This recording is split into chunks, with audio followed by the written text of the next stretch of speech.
It's amazing to me sometimes the stupidity level that we can rise to. We can aspire to be at a certain level, and then every day we raise the bar higher. Good morning, Bartholomew.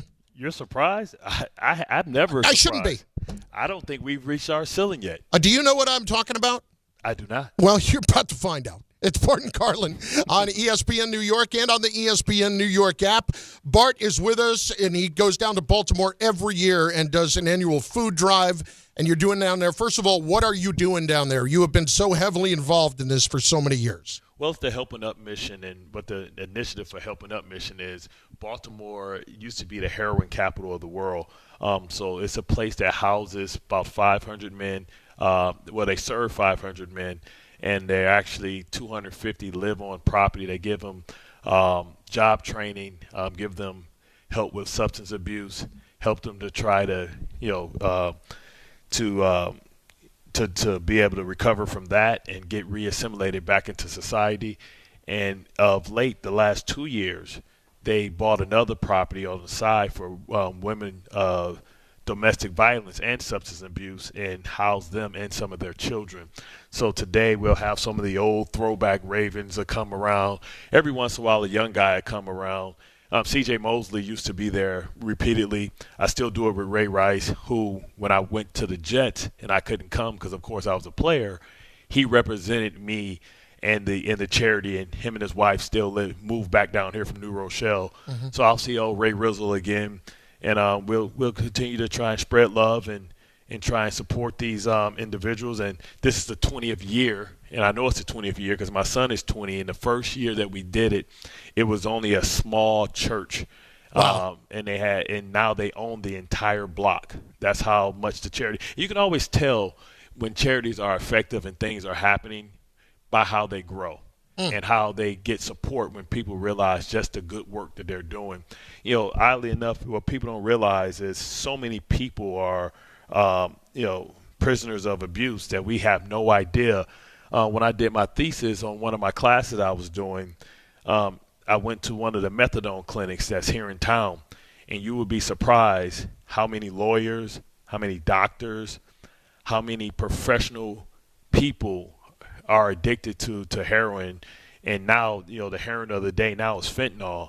And we know that can be a deadly, costly mistake, as we've lost so many celebrities of late. Rather, people remember here Omar, right, from The Wire, who I used to see around here all the time when they were shooting a show at The Wire. He passed because of fentanyl. And fentanyl is just a new heroin. And I'm happy that I can be a part of this and some of the success stories of guys. I can remember one time when I was in New Jersey, and I was walking around my kids, and I talk to everybody in construction sites. I'm always Bob the builder, changing handles on you changing handles on your cabinets and modernizing. Oh, she wants Schwarzschild Crisco handles, so let me go get 50 handles so my wife can think I don't work hard enough, right? So I'm sitting in here in Mo's distribution, and I'm walking around, and this guy's following me, but he's not saying anything. I'm fine with people looking at me, but I'm used to them engaging, and I'm with my kids, and so I walk around and I walk out. Finally, when I leave and say goodbye to everybody that I'm friends with, and the guy follows me out. So at this point, I go into daddy protection mode. So I tell my kids to get in the car, and I turn around and say, hey man, can I help you? And he said, I just really didn't want to approach you inside the store because they only know me as a owner of a construction business. But I'm one of the graduates from your program, and I want to thank you on behalf of my kids and my wife because you saved my life, and I'm a better man today, and I'm a business owner. And I just didn't want them to know that I'm a former addict. Wow. So that's the impact, and that's why for 20 years it's not always been convenient. But when you're given so much is required, and I feel it's an obligation and a duty for me to be down here to continue to serve the people of Baltimore or just the people in general of this program, because I know that the work really happens. It really works. That's fantastic. I did not know that story, and that's just absolutely amazing. And the fact that you continue to do this is such a credit to you. But, man, that's really touching, and that's going to make me feel awfully stupid with what I'm about to talk about. It's no way. Just rip the Band-Aid off. Just rip the damn Band-Aid off. Did you see Skattebo last night? Oh, that was real? That was real. So here's what happened for those who don't know, okay? Wow. Now, Bart, I want to preface this. We are uniquely qualified today to have Bart here because he's not only the professional athlete, but he is also the semi-professional wrestler. So here's what I have to let you in on. If you are unaware of what happened last night, Monday Night Raw was at Madison's night, and now, but certainly there was a time, but I still semi-follow what's going on. So last night, and I did not see this live, I saw it this morning, at the Garden, Dominic Mysterio and a couple of his cohorts. Rey Mysterio's son, right? Right. And a couple of his guys and his crew, and again, I don't know these guys all specifically, are ringside, and so is Andrew Schultz, the comedian. I saw him, and that's where my knowledge stops. I saw Andrew Schultz, and I saw something on Instagram, and I saw Scat, but I didn't see nothing. Okay, so it was Andrew Schultz, Skattebo, wow, and Abdul Carter, and you can't make this group any better. And Roy Robertson Harris. Okay, now normally I want to be very clear on one thing. Whatever you want to do on your night off and you want to go out and have fun, great. Go do it, and I have no problem with it. Skattebo the other night, UFC event, he was at the Garden. Like, he's been everywhere. He's being a celebrity. Yes. He's trying to be a celebrity. He's a kid, and I don't begrudge him that. Very dangerous in this town because it is, especially when you haven't done very much yet. Correct the mundo. So last night, Bart, as he is ringside, they start a bit, and they start jawing at each other. Who's the heel? You got to tell me who the heel is. It's Mysterio, I think. Okay. He's the heel. Mysterio shoves Andrew Schultz, okay? Then somebody else gets up in the face of Skattebo, who then shoves that guy. Now keep in mind that Skattebo and Schultz and the Giant contingent are all behind that barrier, sitting in the front row, okay? And so from then, a whole scrum just takes off. Now, it's obviously fake. It's obviously a bit. But it's physical, correct? It's physical. Can I ask you a question, Carlin? You can, please. Is Skattebo playing football currently? He's not. Why isn't he playing football right now? Because, Bart, he is recovering from dislocated ankle surgery. He was wearing the boot last night at the Garden. So Skattebo gets involved as he shoves somebody, then somebody shoves him back, and then there's just the melee, right? It's a fake melee, but it's melee, and you really can't control what's going on with a barrier in between you and with chairs behind you. Play wrestling. Whether you're play wrestling or wrestling, it's still a physical act. Because nobody's ever gotten hurt play wrestling before. Yeah. John Winthrop's kid yesterday hurt his elbow play wrestling. Oh, yeah. So my cousin has a chipped tooth because he thought the $1 Million Dream was fake. Bart, I'm laughing, but I'm not. And I saw this morning, not even a Giant fan. Yeah. I could not have been angrier at the just remarkable stupidity shown by Skattebo. So then at the end of it, here's the best part. They go through all of that, right? They're shoving around all that crap. That ends. Abdul Carter, who yesterday, as we know, had the little issue where he slept through a walkthrough last week. Allegedly. And he's been repeatedly late for meetings this season with no consequence, has a Giants championship belt. And he turns around and holds it up to Madison Square Garden. Did they boo him? Dead silence. You're 2-9! This dumbass running back, who is just a battering ram in every way, and 5'0" compared to all these other guys who are involved, I might add, is there getting shoved around as he is coming back from surgery. He was one of the lone bright spots of this team, and he thinks it's a good idea to get involved like that. Please lay this out for me and tell me I'm just being the old man because I am not saying get off my front lawn. I'm saying don't be a dumbass. Listen. I want a new segment. Don't be a dumbass. Oh, we should get a drop for that one. Oh, we have a drop for that. It's the Fred Sanford drop. I forgot. It was made specifically for moments like this.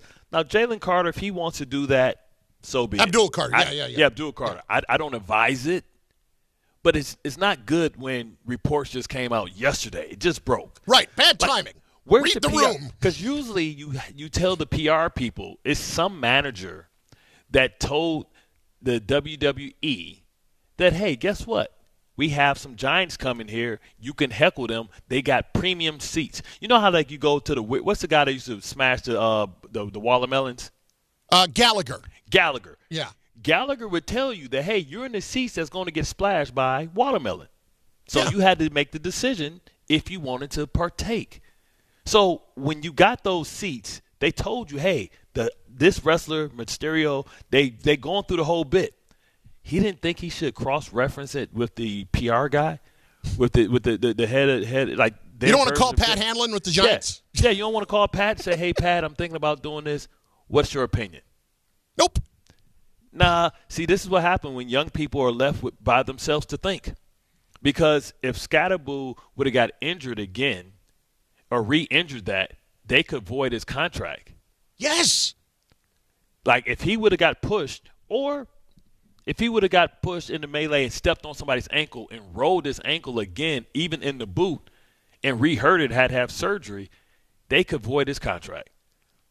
And those are the decisions. And the belt, the cherry on top is you think in New York with Giant fans in the building, you're going to hold – you haven't won a playoff game. You won one playoff game but haven't been in playoffs, haven't been over 500. You just fired your head coach, and you're going to hold up a championship belt like you thought that people were going to be proud? It was dead silence. There was barely a noise made as he's holding up a belt they just had won the championship. They probably screamed like, boo this man. There wasn't cheer. The noise you heard was them saying, this guy has to be crazy. Even Jet fans are like, we ain't that stupid.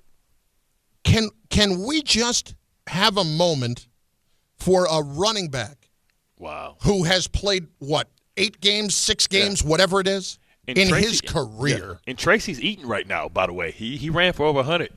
Yeah. You might want to played start really well the other day. Yeah, you might want to start rehabbing a little better because, whoever had you in there, like maybe Dayball was the guy that loved you. You are someone who I think, and I'm sure that he has heard it, has been talked about all year as, he's amazing, he's great, he's awesome. But you know what? In 3 years, probably not going to look like this because you're taking as many beatings as you are on the field. And I the fact that you're as arrogant as you are to think that you're indestructible, that's just the curse of being young, right? This just confirms to me. I believe that Skattebo is a distant cousin or relative of Gronk. He might be. Only Gronk would do it. Remember Gronk even Gronk would look at him like, really, bro? Really? You want to do this? Remember you think this Gronk, is a good idea? Yeah. Remember Gronk he missed the Super Bowl because he had a broke arm or something, but then he was at Wes Walker's wedding DDTing people and ripping off their sleeves off their shit. This how done so Mike Smith, who I saw on the Patriots sideline as a coach, which oddly enough, whatever, he's a teammate of mine in Baltimore. And he was a coach. He coached me as a linebacker coach. Oddly enough, I was being coached by the dude who was my backup when I was in the Jets my last year. He said that Gronk was walking around the wedding, and this is how strong and like Neanderthal he is. He's grabbing people's tuxedo sleeves and ripping the sleeves off their suit. You know how strong you got to be to grab somebody's bicep and grab their fabric and rip the entire sleeves off? So everybody's walking around with sleeveless tuxedos. But that's what Skattebo – that's the type of company that we have to put Skattebo in. Except he's a lot smaller than Gronk. Yeah, he's the Danny DeVito.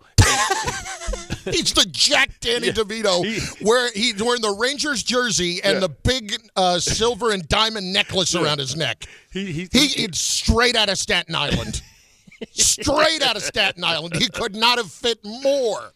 And then he's going to start in with this crap. Oh man! And Jalen Carter, like he shouldn't be showing his face right now. Like he should be trying to. This what I'm excited to see. Now what you've done is created a narrative that Kafka is going to have to address when he addressed the media. Yes. And he's going, and because of what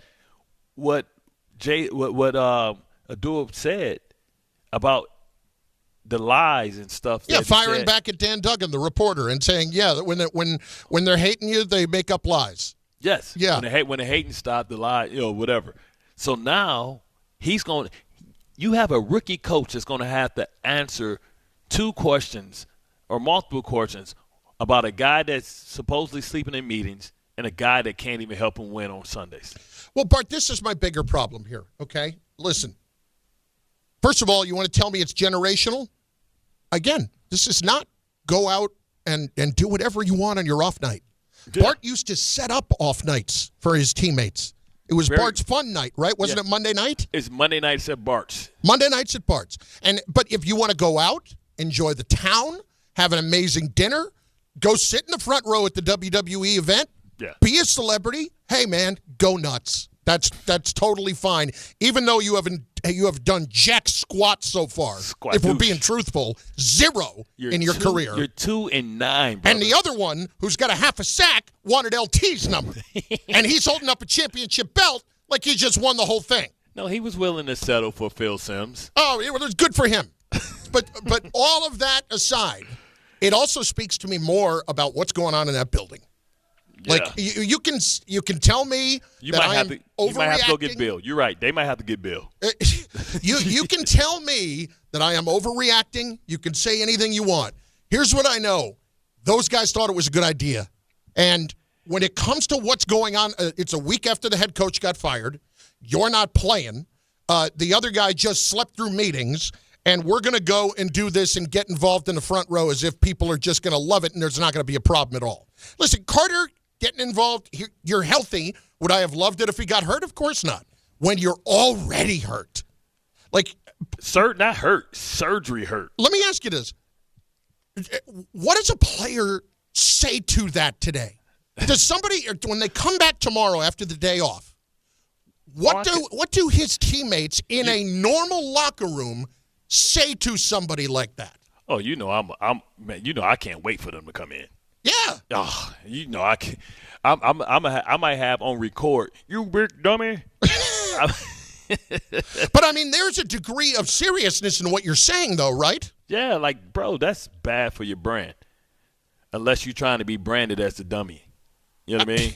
Listen, it worked for Gronk wanted to be kind of that lunkhead. Yeah, and it's kind of worked for him, but he doesn't really want to be that. Well, Gronk was a Hall of Famer. Yes. 3 Super Bowls. He might be the greatest tight end that's ever played. Exactly. He's the best dual threat tight end in the history of the game. You can get away with that. You're 2-9. You're hurt. You actually had a dislocated ankle. So this just says to me. Oh, today's Wednesday. Today's Tuesday. Oh, damn. Okay. Yeah. So tomorrow. So if people are going to call up and say this is no big deal and all that. I just want you to ask yourself this question. If something had happened, would you be calling up and saying it was okay? Like, I know it's ifs and buts for candy and nuts every day would be Christmas. No, this is just stupidity of actions. And sometimes, Bart, we always talk about that there are consequences for your actions. Yeah. Sometimes there aren't. And that's how people continue to make dumb mistakes because in some instances they can do dumb things and get away with it and not have something really go against them in the worst way. Like they say, the same thing can make you laugh, make you cry. Now, from the professional wrestling standpoint, as someone who has been in the Kurt Angle ankle lock. Yes, in the offseason. All right, please lay out for me how all of that went down and exactly the safety part of it or any of that. Yeah. Keeping in mind, you're not in a shoving match with a barrier in between you and chairs that are movable behind you. Well, I'm not in a boot as well. Right, and you're not coming off surgery. So for me, it started off. I went in the ring with Hogan, and Hogan was going under. He was telling me about his 6 back surgeries and how he's 6'3" now, but when he had his surgery, brother, 6'5". I'm still hurting. Oh my God, it's so much pain, man. My ass hurts. Yeah, that Undertaker, tombstone that my head never really hit the carpet, but I made it look like it did. All those leg drops dropped my ass cheek, brother, about 2 to 3 centimeters to the left. You know what I'm saying? Hulkamania ran wild on me. But so we go in and he talks about this is what we're going to do. So we're walking like. We're going to start with the camera here. They're going to be in our face. You're going to come out of nowhere, Bart, and you're going to say what's up like you've been looking for Hogan, and, hey, you're going to have your lines, and he's just going to play off of you. Then I went with Ric Flair, and he said, okay, we're going to confront Kurt Angle in the back and tell him if he gets involved in this, to blah, blah, blah. Then Kurt told me, hey, man, listen, when I get you in the leg joint, you're going to feel pressure. Don't tap too quick because – guys tap too quick, it looks fake because they're saying he hadn't even squeezed it long enough for you to tap yet. You're going to feel pressure. I'm going to twist your foot. I'm going to get your leg up, and then I'm going to take you down, and then you tap out. And so that's how we proceeded. Then I had a big fight with beer money. We got a fight in the back, but they didn't, I didn't say I'm going to jump off the top rope or anything like that because that's, that can risk twisting and rolling my ankle. I mean, I fell on the ground in a bouncy ring, and he twisted my foot, and I acted like it was in excruciating pain. I tapped out. Right. It was no really physical, it wasn't physical at all. And I was a completely healthy, and I was living my dream. And it was in the off season that if I did hurt myself, I could get rehab. Being that as long as I didn't pop a tendon, I would be able to be fine before training camp happens. I think this was like in April or something like that, or not even April. It was like, something like April or February or something like that. But they also tell you that if you get hurt doing any of these things, your contract can be voided. That's why I never went skiing while I played. Well, there's a whole list of things that you're not allowed to do. Yep, you can't parasail, can't jump out of planes, can't skiing isn't covered, motorcycles isn't covered. That's why Ben could have got in trouble with the motorcycle accident. I mean, the whole reason that A-Rod became a Yankee is because Aaron Boone tore his ACL playing basketball. Playing hoops. And they cut him. You know what I can't believe? I can't believe Boone had the kahunas to tell him that, I would have came in there stiff as a board, high as a kite on painkillers, and I would have came and went into practice, and I would have slipped. Oh! I would have slipped right in the training room. Oh, my neck. Oh, my back. My neck and my back. I'd have been just like his elf from Friday. Tripped walking into the facility. I would have tripped into the facility. It happened on property. I wonder if those young guys recognize and notice when they look to their left and they look to their right, it was none of their veteran teammates there with them. This is an excellent. The one guy who was there was Roy Robertson Harris. Are we going to talk? Exactly. Exactly. The guy who was standing behind Skattebo and twice his size wearing a Yankee jersey. Hey, he needed their permission just to come. It's like, he was there +1. They're like, you on the team? Like, yeah, man. If I had a nickel for every guy that looked like Skattebo that started a fight at DJ's down the Jersey Shore, oh my God. You could not look more like that. I mean, he easily could have been on Jersey Shore, just the show. Yeah, he could have been dating Snooki at one point. He's the new way he looked. He's the ituation. Well, what I saw last night was a level of I shouldn't be surprised. Unawareness. Just a remarkable level of unawareness, and I don't know why I get surprised by this. I don't know why. It had serious dumbass vibes. And, like, how can we be this dumb? Like, the only thing dumber would have been if you actually got into the ring. But even in this case, like, you can't control what happens in that thing. Watch the video of it. It's absurd what happened. And the heel is going to push you. And the heel is going to make it – they got to make it look good. You know what I'm saying? Please, I want people to tell me I'm wrong. And please tell me why, because I promise you, I'm a wrestling fan. I will sit there and scroll on TikTok, and my algorithm includes wrestling, and it annoys the hell out of my wife. I can tell she doesn't say anything, but I know it does. But I'll be watching old matches on there. I'll be watching matches from a couple of years ago, and oh my God, it's the final intro of John Cena on Monday Night Raw, and I'll sit there and actually watch that, and I'll be into it. But then I got to watch that dumbass do this. And the crazy thing, I don't like calling him a dumbass, but that's dumbass behavior. I just think it's in the air because, the night before you had UFC and you had the big fight in the stands with the two fighters, the Dilling dude that Skattebo was there. He wasn't in the fight. Skattebo was at the UFC thing. You sure he wasn't at the fight? Well, right now I'm not. Hey man, this dude spent more time at Madison Square Garden than he's down in the facility in the last 48 hours. Oh my God. And then I wonder, because this is the thing, guys. Dennis Rodman looks at this and says, "Really, bro?" And he left the Bulls in the middle of the season to go do it. The crazy thing, and he got paid a lot of money. He got paid a lot more money than he got fined. I'm sure Skattebo was for free $99. Remember, he told the Bulls they got to take a vacation, and he went and did that, and he shows up on Nitro.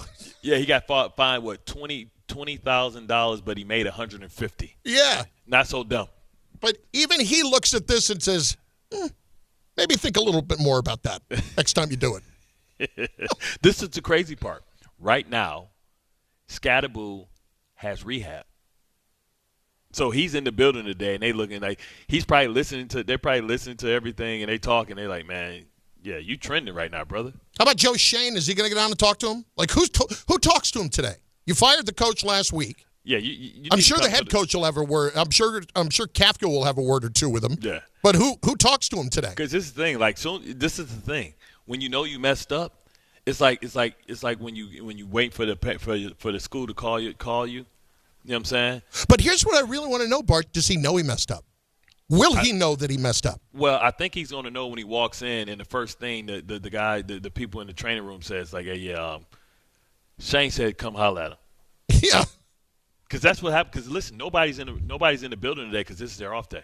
Right. You know what I'm saying? So they're like, "Hey man, tell Shane said come holler at him. Hey, what's up? Hey, what's up? It was totally." Now you got it because now the coach got to spend time addressing his dumbness. Yeah. They will have to talk about it tomorrow. Yep. And the last thing, like that's the grand thing, Bart. It's the overall lack of awareness of the team in general. Like, they actually played an okay game the other day and had a chance to win it. And then you follow up with Abdul Carter getting benched for the first series, and just for the first series. Not like they, he was really slapped on the hand at all. But for repeatedly being late for meetings that he never got punished for and then sleeping through a walkthrough, allegedly. And now this. And let's show up and hold up the Giants. Just the image part, I'm going to tweet out the video, and I'll send it to you in a minute. But just the image of Carter holding up the Giants championship belt to the Garden at 2-9. See, the champ of what? The toilet bowl? But here's why I love like the internet. Somebody's going to take that, and somebody's going to remix that and put stuff over it. And it's going to be hilarious. Bart Carlin, we're just getting started. Please, holler. Tell me I'm wrong. Tell us we're wrong. 800-919-3776. 800-919-ESPN. Plenty to get to with the Jets today as well, with the benching of Justin Fields and Tyrod Taylor. It's now going to play this week, but you have to start looking bigger picture as well. All of it is on the table. But this Skattebo crap and what is going on with the Giants, just more garbage for a garbage season on ESPN New York. Don't be a dumbass. I want a new segment.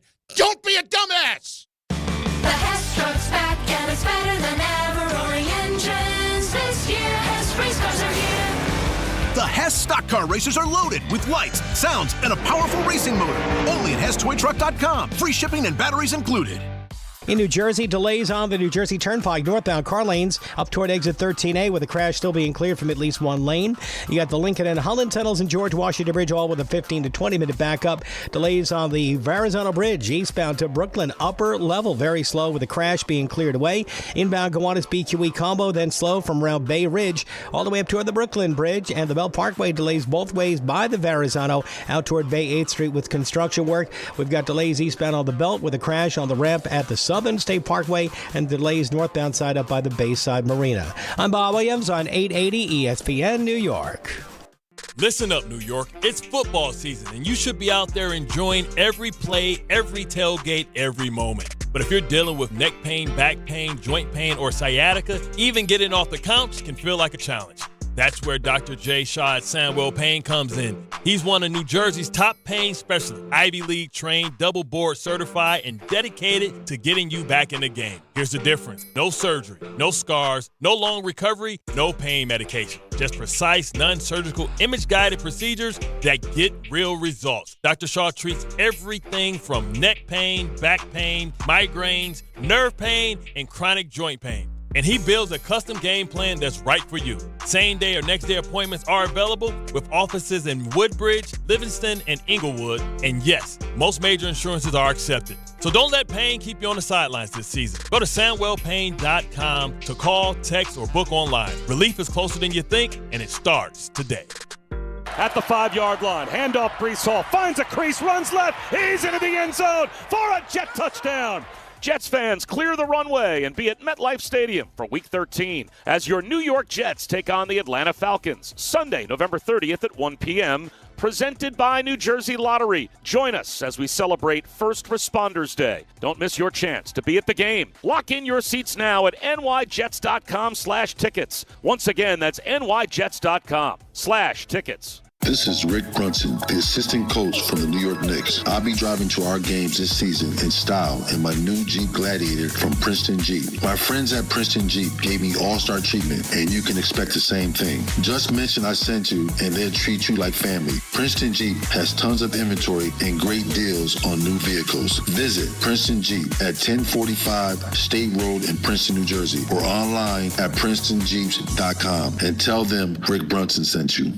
Do you owe $10,000 or more in credit card debt or personal loans? With credit card debt at all-time highs, Debt Relief Advocates is urgently notifying consumers of debt relief now being made available, designed to aid consumers with out-of-control credit card debt. Those who qualify and enroll for this relief program will only have to pay back a fraction of what they owe. This is not bankruptcy or a debt consolidation loan. This is a relief program that credit card companies would rather you not know about, as it ends your debt nightmare and saves you lots of money. Consumers owing at least $10,000 in credit card debt or personal loans can now take advantage of this debt relief as the cost of living skyrockets. Debt Relief Advocates has established a relief hotline for you to call to learn what debt reduction you may qualify for, so don't wait. For this free information, call the Relief Hotline at 800-606-8737. 800-606-8737. 800-606-8737.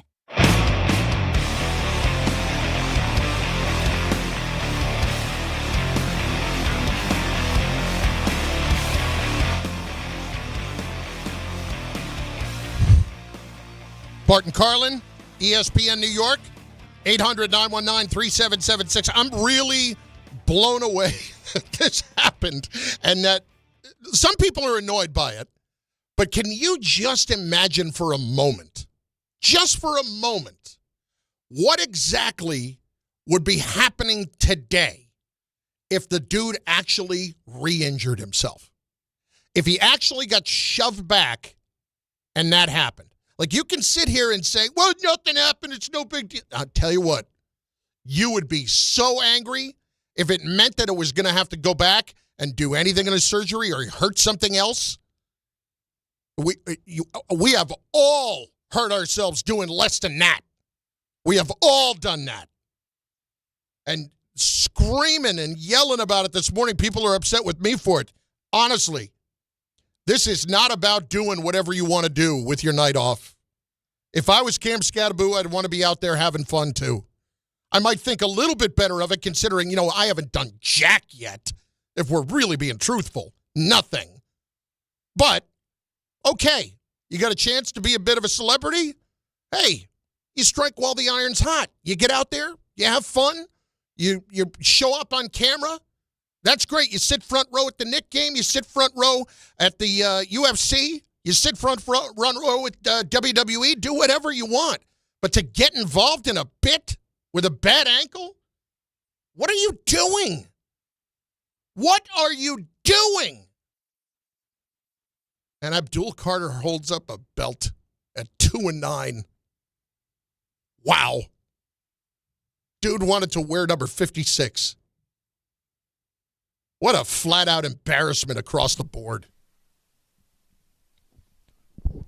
I mean, I still can't get over it. I'm coming in so you can see my face. I don't see your face yet. Able to get the internet so I can connect. This is like breaking the Da Vinci Code out here in Baltimore.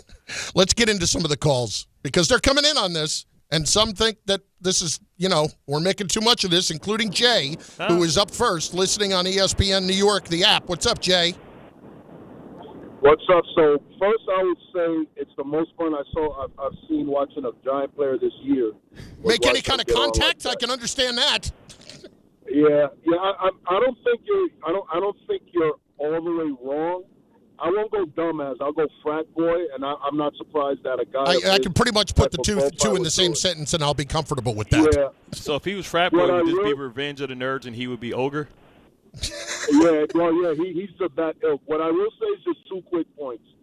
One, I think it's a fail of management not stipulating to these guys what they can and can't do granular when they get injured that way.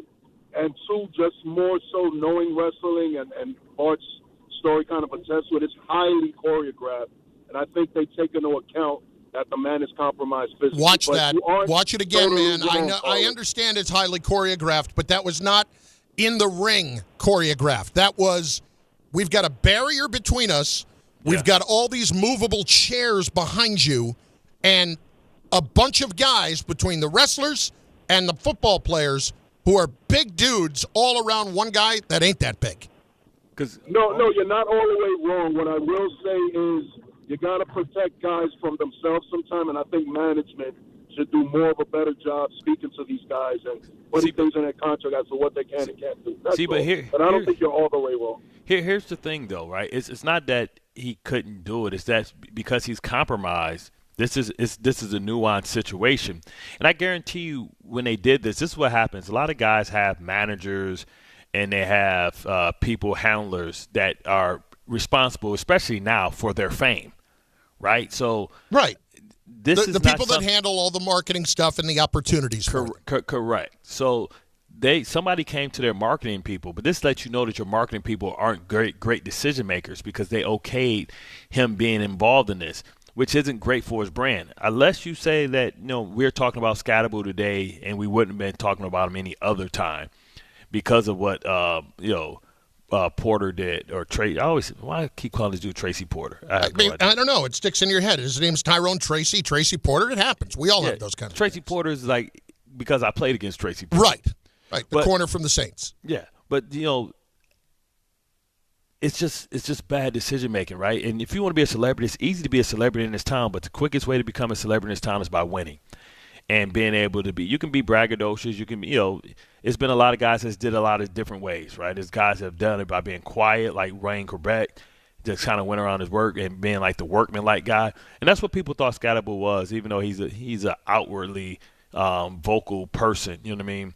It was just bad taste. And listen, we're not saying that, oh, look what he did, how crazy is he? We're saying that it wasn't smart. We're saying that the belt wasn't smart. And we're saying that now, no matter what, his coach is going to have to answer for this. And that's a distraction. Because for a guy that's not playing. Exactly. And coaches absolutely hate this. And I guarantee you when he's on the table today, and maybe people or maybe he listens, or maybe they have like the shows or the radio shows playing over the airway. I don't know why any Jets or Giants would have anybody in New York playing, because it's not anything that's going to make them feel good about themselves. So, maybe you never listened to any of it, right? No, not at all. Yeah, but the coaches listen to everything. Oddly enough, Revis listened to everything. Yeah, he did. Yeah. It was weird because when he well, went you at know, Mike they're Francesa, the guys who have rabbit ears. Yeah, he went at Mike Francesa hard. I'm like, bro, why do you even care, man? Yeah. But he's gonna get called into the principal's office, and I thought Jameis played excellent, and actually I think it's excitement around this Giants team, and how they looked and how they can play. But for a guy like Carter, it just looks bad for him because of the news that he got benched. So it's bad for him. It's bad for Skattebo and it's bad for Carter in two different ways. I really wouldn't even it wouldn't have even bothered me if Carter was just there sitting with them and doing nothing if they were just watching it. Well, no, the Carter thing, like one thing New York hates is corny. Yeah. And the fact that he had a belt or somebody made him a Giants championship belt. Yeah, I'm sure somebody there gave it to him or something. Like somebody at WWE probably had it made and handed it to him. And it's the thing. When you're new to being a celebrity, you'll do almost anything that people tell you to do because you're just so happy that you're being recognized. But when you're an established celebrity, you're like, I ain't doing that dumb stuff. Come on. I mean, you had Jalen Brunson and Bridges and, Jalen Brunson and who's the guy he got into it with the little light-skinned dude that everybody hates? Halliburton. You had that whole thing last year. You had that whole thing last year with Halliburton and Jalen. I'd argue that was even safer. Wasn't that like in the ring? No, it's the same exact scenario. He was in the ring and he came out to heckle Jalen Brunson. This is actually after they eliminated them. You know what I mean? So it was pretty funny that way. But New York hates corny. Like we made New York look corny by putting up in front of a national audience, putting up the championship thing. And you can only imagine people in other cities saying, what? Like, this dude's a dork. This dude is acting like he the Rock in the building, like he Jigga. And they 2-9. He got 1.5 sacks. Now, if Brian Burns would have put it up, no problem. Yes. Because he's the champ. He's damn near the sack champ. Bart and Carlin, we're just getting started. The lines are loading up at 800-919-3776, 800-919-ESPN. There is a lot to talk about with Justin Fields getting benched finally and how that all went down yesterday. It's all on the way on ESPN New York and the ESPN New York app. And, of course, you can watch the show, as you should be, on YouTube. Is college even worth it these days? At Empire State University, it actually is. They are SUNY's leading online university. Flexible, affordable, and built for real life. With more than 120 degree programs, you can study what matters most to you. And students agree. They're ranked #1 in student satisfaction among SUNY schools. Whether you are finishing what you started or starting fresh, your goals are within reach. See for yourself. Visit SUNYEmpire.edu before the next term begins. Whether you're shopping, gaming, or streaming this Black Friday season, don't take slow for an answer. Get Optimum Fiber for the fastest, most reliable, and most consistent internet speeds. Starting at $25 a month. Call 888-4OPTIMUM or visit Optimum.com to switch. Act now and get a full year of Netflix, an unlimited mobile line, a $400 prepaid card, and more. All on us.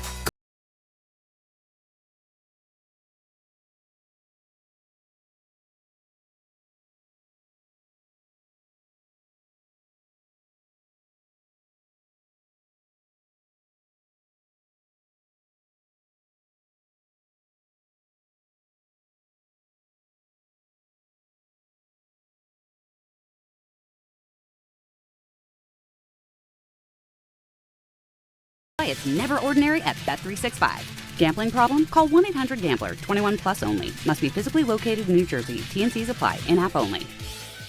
Progressive knows sports brings people together, but you gotta feel bad for people who don't even get it. Some people will never know what it's like to see their favorite team's hopes decided by a ping pong ball to draft the next superstar.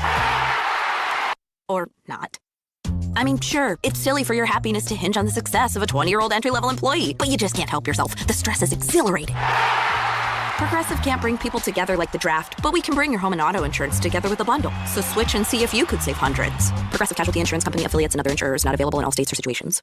Fellas, it's the season to shine, and not just from the holiday lights. Manscaped is here to keep you looking sharp for every holiday party, family photo, and mistletoe moment. The Lawnmower 5, groin and body trimmer, and the Chairman Plus face shaver deliver precision, comfort, and control worthy of Santa's nice list. I've been good and nice. Whether you're tidying up before a big night out or preparing for New Year's Eve, Manscaped has your back. And your face too, to be exact. So gift yourself with some grooming greatness this season, because looking good is the best gift of all. And now you can find Manscaped products at your local Walmart. You live for this. The wins, the losses, the slam dunks, and the buzzer beaters. The dream that this is your team's year. Hope, it's what keeps you coming back. So you represent with anticipation and with pride.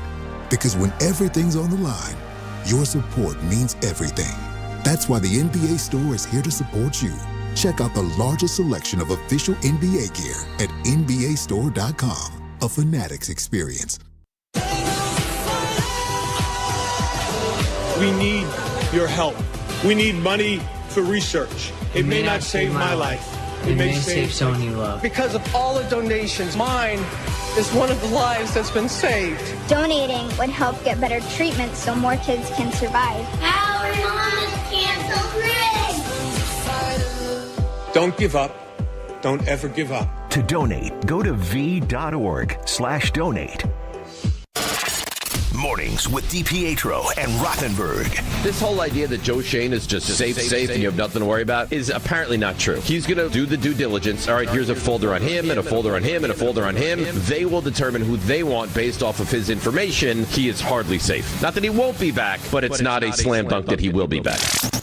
DiPietro and Rothenberg, morning 6 to 10 on ESPN New York and streaming live on YouTube.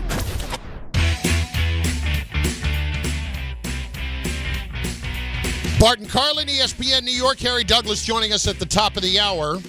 800-919-3776, 800-919-ESPN. Let's hit it. Get some more of these calls in on Skattebo and the incredible dumbassery of last night. Billy in the truck is up next. Billy, what's going on? How are you? Yo, what's up, guys? How you doing? Good. I think it's just a delusional look for both of them, especially Carter. Like it just looks like there's like a complete lack of control in the building, especially like what we heard yesterday, him missing meetings and all that. It just seems like the substitute teacher's in, and everyone's name is getting written on the board. But someone called a few weeks ago. I think it was the beginning of the season for basketball. Someone called the K show, and the guy was real upset that Aaron Judge was sitting front row for the basketball game. And in case, like, what if a piano drops on his head? Like, he can't live his life. And if I remember, he was upset. People were upset because it was a couple of days after they got eliminated. Like, come on. Right. I get it. We're all broken up. Is he supposed to go into solitary confinement for 4 months until spring training? What are we supposed to do here? He's supposed to, like Aaron Rodgers. He's supposed to go live in a cave. Yeah, But he shouldn't be hiding after he's about to win his third MVP. And did. He definitely should be coming with the major league. Like, listen, I'm the only winner here. The rest of these guys are either born losers or losers by choice. Yeah, exactly. But that's what it felt like with Abdul Carter last night. I'm the only winner on the team. The rest of them are losers, either by choice or by birth. That might be the greatest drop that we have. It's so good. It's just so good, either by choice or by birth. I hope he didn't. I wonder if he ad-libbed that. Or did he have a ghostwriter? That's a great question. Considering he's an actor that hasn't done a whole lot since, my guess is it wasn't ad-libbed, but that's only me. Here are a couple of others. I want to get into some of the comments over on the YouTube page right now. Giants haven't been the same ever. Let's see here. Jersey Pride. Cam Scat is a blue-collar player on the field. He puts his heart on the field when he's playing. Yeah, and he just had his ankle dislocated, and he's out there getting shoved last night.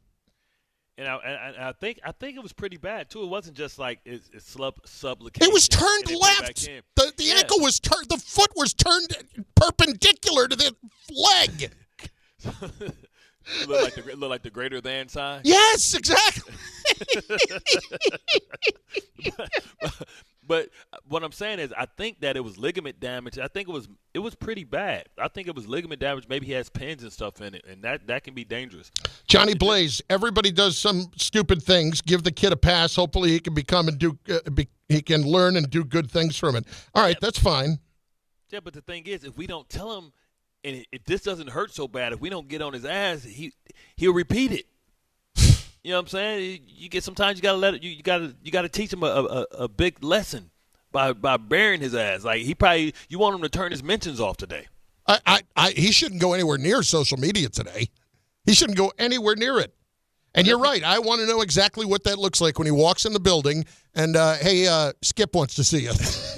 Yo, I'm telling you, and this is how they usually do it. They usually do it because they have the assistant weightlifting coach there.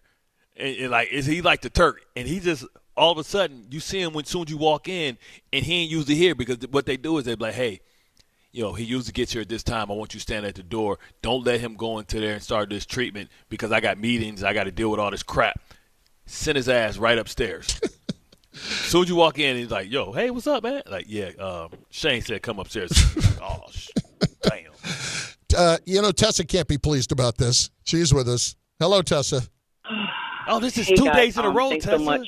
2 days in a row, we're blessed with your presence. Knock it off. You know I love y'all. You know it. Stop it. Knock it off. But I just want to make this, comment, and then I just wanted to say one other thing. Like, I'm going to keep it real with you. I'm going to go with Abdul first.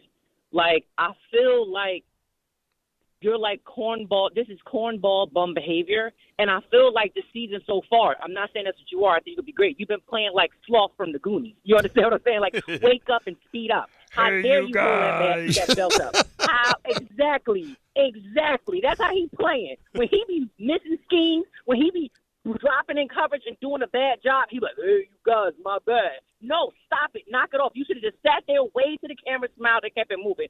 I'm going to be honest with you. What's up with his dad? All y'all was on that ESPN thing saying how much you did this, you instilled that. What are you doing to help him out? What is everybody doing? That was so cornballish and bum. It's just bum behavior. I can't stand it. And I know Burns and Dex has probably talked to him 1,000 times. That's why, like, on that the Players Lounge with Victor Cruz, they said, what's the one word you can describe Abdul with? Burns said annoying. Know why? Probably because he keeps talking to this man. He keeps talking to this man, and he's acting like Sloth. And then with Cam Skattebo, I understand you want to stay relevant, but stop thirst trapping, bro. You should have been on the sideline just waving. You don't know what could have happened. I don't care how many times y'all rehearsed that. I don't care how many times they said, there's no rehearsal. Back to the left. You'll be okay. There's no rehearsal. I'm just saying, like, he had no business. And this is why the Giants fans, not me though, say we should tank. Because they're embarrassed. I am. They know that this is a freaking, poop show. But I want to say the other word, but I can't. And they want to get a better draft pick. I know. You get paid to do your job. Go do it. And I want to see a win because I'm tired of being disgusted. My stomach hurting. I might as well be an ambassador for Tums because I feel like I take Tums every day from acid reflux from this team. I'm sick of them. They better get them both in line. That's all I'm saying. Get them both in line because this is ridiculous. I'm sick of it. Thanks, Tess. Look. You got to get it out, man. Giants fans, get it out, man. There are a lot of people, too, by the way, on the chat, chiming in on the corny thing and just saying how spot on you are about that. They just do not want to suffer that one at all. Because they feel like you embarrassed the friend. Like, you're like, oh, man, we got a dork for it. Oh, my God, this dude is like – that's what – New York hate that more. They hate feeling like they, like, whack. You can be bad, but don't be a cornball, man. Yeah. It's like, and when you're going to do all that stuff, at least be able to read the room a little bit as opposed to turn around and hold up a belt when you're 2-9. We the champs. You the champs of who? Bum squad. Oh, my God. I cannot get over that.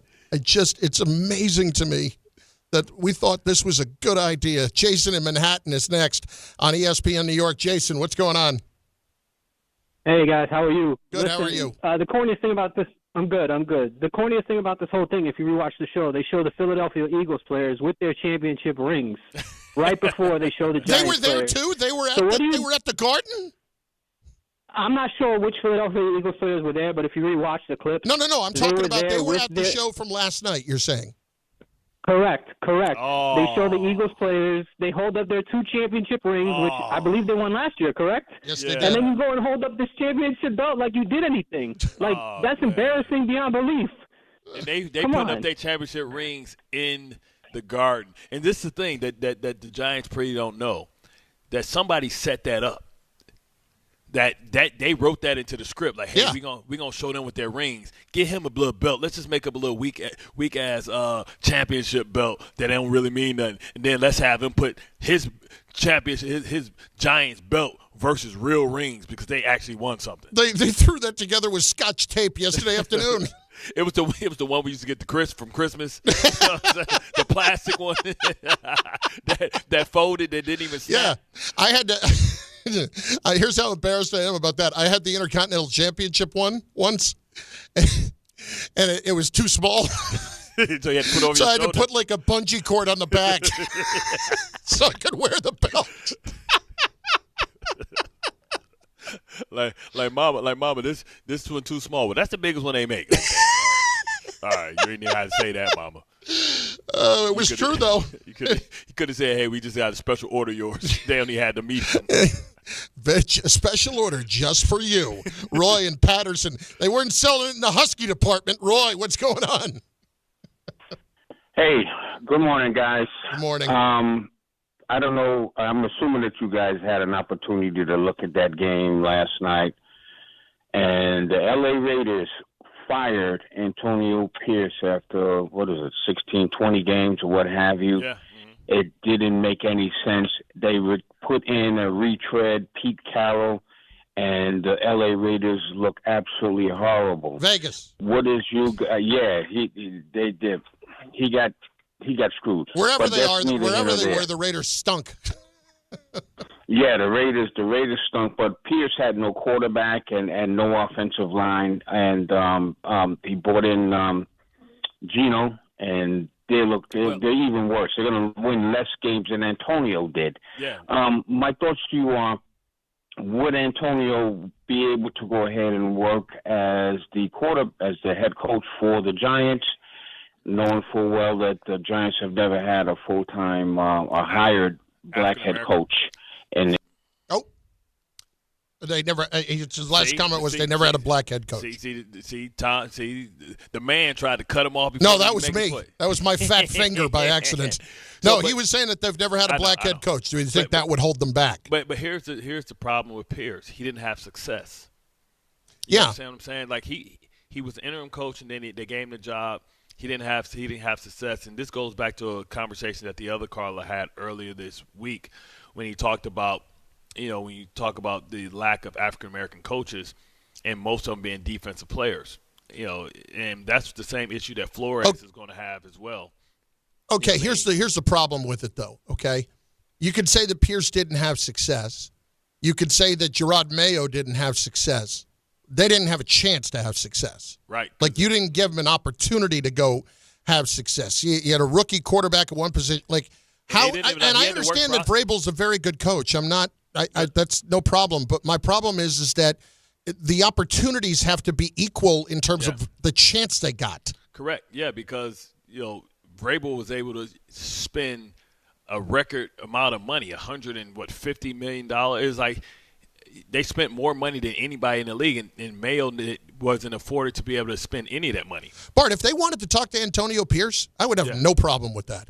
If they wanted to hire Antonio Pierce and they got a good offensive staff in there, absolutely, I'd be okay with it. You know what? At least he's got the experience of having done it. Yeah. You know what would have helped him if Aaron Glenn was better? Because you talk about blood in the ground. Yeah. You talk about a guy that won a championship with a team. I think it would have gave him a better chance. It all depends on – see, the organization's been so unsuccessful. But the one thing you can say is he has 1.5 years of experience, and his teams played for him. Yeah. And they were disciplined. They were tough. They just couldn't finish. And the teams wanted to play for him. They were all lobbying for him. Max Crosby was the guy who said he wanted him. Yeah, look at Bowers last year. What he did underneath Antonio Pierce. I would have no problems with it, but I just don't know if the Giants want to go in a direction like that. I think that he would have to bring in somebody big, and I don't even know if it's somebody out there that's big enough to be an offensive coordinator to sell. Like, hey, I got this defense. Don't even worry about it. This offense, look, is going here. Right, I just that's when you never know like who people coach's tree was. I don't remember who his coordinator was last year, but I'm probably guessing that coordinator didn't get a coordinator job. He's probably at best a wide receivers coach, or maybe he's a. First of all, I'll go back and look during the break. Yeah, but first of all, Chip Kelly, offense coordinator. Yeah, who would do that? Can we? I want to talk about that at some point. Let's just try to get past the idea that you have no wide receivers. You signed Tyler Lockett off the scrap heap. Yes. And you drafted Ashton Genty 6th overall, yet somehow you decide to throw the ball 58 times last night or whatever the number was. And not just because you were behind. Yeah, that anyway. But what we didn't talk about is everybody criticized the trade for Quinnen Williams. Did he not look like him yesterday? He did. We'll talk about this. Harry Douglas is joining us next on ESPN New York. FanDuel is the #1 sportsbook for same-game parlays. From points and rebounds to threes and assists, FanDuel is the best place to combine your favorite picks into a same-game parlay or track every stat live, all in one easy-to-use app. And right now is the perfect time to join because new customers get $150 in bonus bets if your first $5 bet wins. So bet on the players you love the way you want. Head to FanDuel.com/Rick to sign up today. FanDuel, official sports betting partner of the NBA. All in one easy-to-use app. And right now is the perfect time to join because new customers get $150 in bonus bets if your first $5 bet wins. Must be 21 and older and physically present in New York. First online real money wager only. $5 first deposit required. Bonus issued as non-withdrawable bonus bets that expire 7 days after receipt. Restrictions do apply. See terms at sportsbook.fanduel.com. For help with a gambling problem, call 1-877-8-HOPE-NY or text HOPE-NY at 467369. This is Don, Hahn, and Rosenberg. I want them to move forward from what happened. And they want to believe that Dable was the problem and that they eradicated the problem and now everything's going to be good. Now, we all know that Shane Bowen's going to be out of a job at the end of the year. Listen, they don't have enough talent to win a Super Bowl, but they certainly have more talent than should be 2-9. And it just looked different. It looked better. Don, Hahn, and Rosenberg. Weekdays at 3 on ESPN New York and streaming live on YouTube. If you've been injured on a construction site, then you need a lawyer who knows New York's unique labor laws. At the Parisman Firm, they have decades of experience handling construction accident cases and a proven track record of delivering huge results. Their team has already recovered nearly $1 billion for hardworking New Yorkers. From scaffold accidents to slip and falls and equipment failures, they've got your back. Call the Parisman Firm now at 718-WORKERS. That's right, 718-WORKERS, because your case is their cause. Get the justice you deserve today. Out here, pets are always by your side, watching the herd, running fence lines, or asleep at your feet. Pets are some of our favorite customers. When you bring them along to Tractor Supply, we'll always have a treat waiting. And with our price match guarantee, you'll always get the best price on their favorite food, toys, treats they love, and pet meds to keep them healthy. Tractor Supply, for pets out here. This is the story of the one. As a custodial supervisor at a high school, he knows that during cold and flu season, germs spread fast. It's why he partners with Grainger to stay fully stocked on the products and supplies he needs, from tissues to disinfectants to floor scrubbers. All so that he can help students, staff, and teachers stay healthy and focused. Call 1-800-GRAINGER, click Grainger.com, or just stop by. Grainger, for the ones who get it done.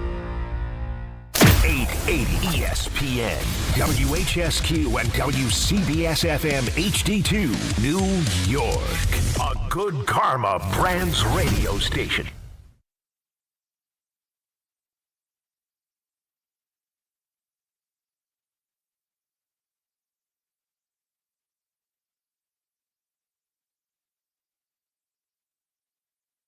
Harry Douglas Report brought to you by Amazon Pickup. It's Bart Carlin on ESPN New York and on the ESPN New York app as well as YouTube. He is the great Harry Douglas of Freddie and Harry on ESPN Radio. Of course, ESPN NFL analyst as well. You heard him over the weekend on the Denver-Kansas City game with Steve Levy, and he joins us right now. Harry, what's going on, brother? How are you? Nothing much, fellas. How y'all doing today? Good. We've been screaming this morning. I don't know if you saw it, so it might be unfair for me to even bring it up. Cam Skattebo last night. Did you happen to see this? Yeah, I've seen it. So the dude just coming off a dislocated ankle in surgery and gets in a shoving match. And I know it's pretend, so to speak, but at a WWE event, just talk to me about that from a veteran standpoint, where Abdul Carter's next to him at 2-9, holding up a Giants championship belt. Well, I would say this. There are just some people who are built different, and their mindset is on another level. So you just allow them to do themselves. Cam Skattebo is one of those players. Now, I'm pretty sure the coaching staff is like, hey, bud, tone it down a little bit. Like, we need you recovered for next season. But at the same time, he's hurt. He's not playing right now. As long as he didn't further hurt himself and he stayed healthy, I'm all for it. Hey, it's all about, life after football, how you can set things up. I remember when I tore my ACL in my second year, I actually went up to New York because my brother was playing for the Knicks at the time. I did an internship at the NFL office and the whole nine. So, he's injured. He's hurt right now. And while you're not playing, hey, try to experience as much as possible. All right, so one thing that New York hates more than stupidity is cornball stuff. But I don't know if you didn't realize. I think somebody called in and said that they had the people from some players from the Eagles there, and they showed their actual championship rings. And somebody made this dude a Toys R Us Giants belt, and he throwing it up like he the Rock. You know what I'm saying? At 2-9. So I think people are more pissed at at Abdul Carter than they are of Skattebo because he embarrassed the entire city. Man, listen, those young guys gonna be all right. Tell people to lighten up a little bit. I understand you would like the football team to win more. They done went through a coaching change. The head coach got fired. But Doogie, he just slept through a meeting and missed it. It was benched like he should be in hiding. Dude just slept through a damn meeting. Now you on TV. Oh, you on time for WWE, but your ass missed the meeting. Hey, nobody's telling them not to go to the event and have fun at it. Maybe just don't get shoved around at the event when you're coming off surgery. Well, that's a great point. Please don't get shoved around. I mean, and that's one of the I things don't think Roger Goodell Roger Goodell wasn't putting you in an ankle lock when you were doing your internship, Harry. No, hell no. I had a torn ACL. I didn't want nobody around any part of my legs. Now, first of all, we'll be remiss. First of all, the suit was gangster. I like the accent tie that you had this week on your other job. I feel like I thought I was a hey man. You might be a bigger hey man than me, man, because you do Saturday, Sunday, every day, all day. Man, you got to be a diamond member by now with all the damn flights you got, all the air travel miles you got. Bart, I've been diamond since April. April this year I've been diamond. But, y'all know me, man. I love the grind. Before I came on with y'all, I was watching Southern California film because we have game day at Oregon and Southern Cal this weekend. But Carlin knows this. Bart, you know this because we do get up every week. Man, I am a grinder. And one of the things about me that I'm pretty sure y'all respect, I would never get on TV and talk about something I haven't watched and I have not experienced because I don't think it's fair to coaches. I don't think it's fair to players. And it's also not fair to fans who are tuning in and watching. So I always make it a point of emphasis to make sure anything that I'm talking about on TV, I have watched multiple times. Okay. Have you ever experienced what's going on in Atlanta right now? Because you were pounding your chest pretty early when they beat Buffalo. Now it's a different story.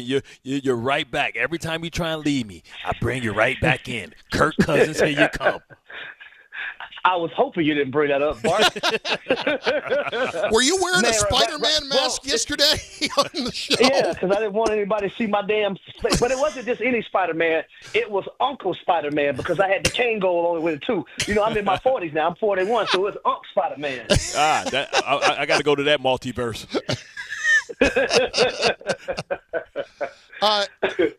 Listen, you were there front and center the other day. We'll get into a couple of things locally here in a minute, but you were, as I said, on the Denver-Kansas City game, and I think a discussion that we're going to have today at some point here is you look at the AFC, and there are the teams like Denver, there are the teams like New England who have seemingly come up, and then there's the teams like Kansas City and the teams like Baltimore who, while they've won 4 in a row, you're still not sure who's going to be there at the end. So I guess my question is, these newer teams, including Denver, from what you've seen the other day, are they for real yet, or are we maybe overestimating what we're watching when we've seen teams like Minnesota go 14-3 recently and be out in the first round?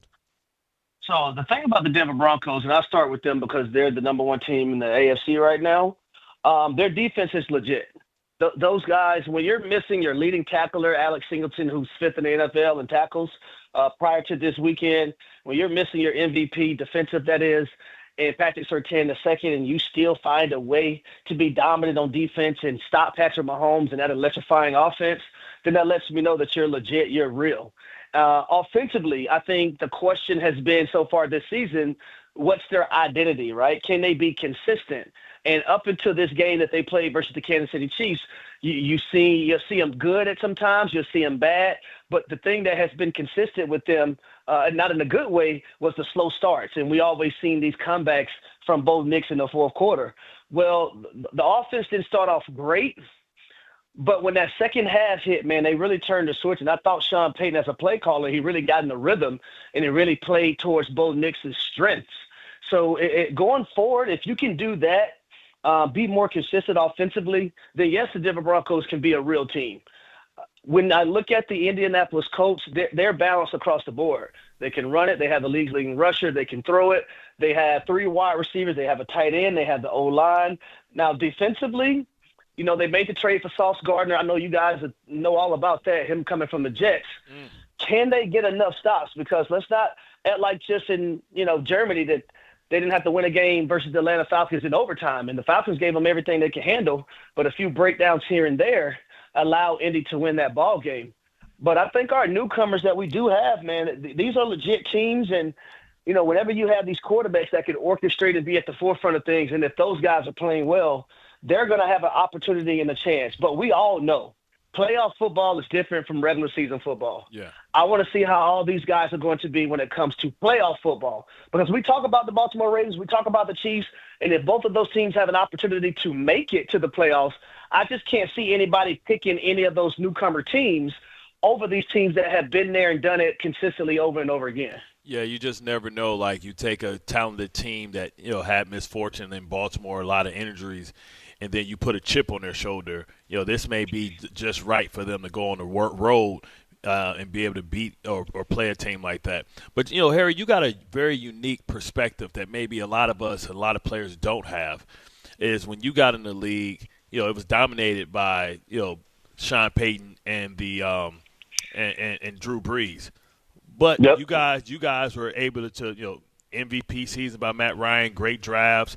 You guys were able to kind of do that. What type of mindset is it when you have a team that's been so dominant in a division and then you step up and you start being able to be their adversary? Like, what type of mindset went into those Atlanta Falcon teams that said, I don't care if they won a Super Bowl, I don't care if they have a Hall of Fame coach, that, we run this division now and they got to go through us and it's not going to be a cakewalk anymore? Because that's what you see happening in New England. Yep. That's what you see happening in Denver. That's what you see happening in Indianapolis, not to a greater extent because Houston has been dominant, but not that dominant. What mindset did you guys take, and what do you think these guys are harnessing to be able to make this transition? So I think the common denominator from our 2008 draft class and what these newcomer teams have, when you look at New England, when you look at the Denver Broncos, and then you also look at a few of these other teams, right? The Indianapolis Colts. Drafting, you have to draft well. And back in 2008, within our draft class, we had 2 first-round draft picks, Matt Ryan, Sam Baker. Both of those guys started. We had a second-round draft pick in Curtis Lawson at linebacker. He started. I was a third-round pick. I played a lot as a third receiver, and then, later on became a starter because we went 3 wide a lot. And then we had a 5th-round pick in Thomas Deku, who was our starting safety. We had so many young guys that contributed early on. And our mindset and us being able to, number one, we did every single thing together. And for a lot of veterans that we had on our football team, we didn't want to let those guys down because we had some who was on their last limb, right, who was probably going to retire. Their contracts was coming up.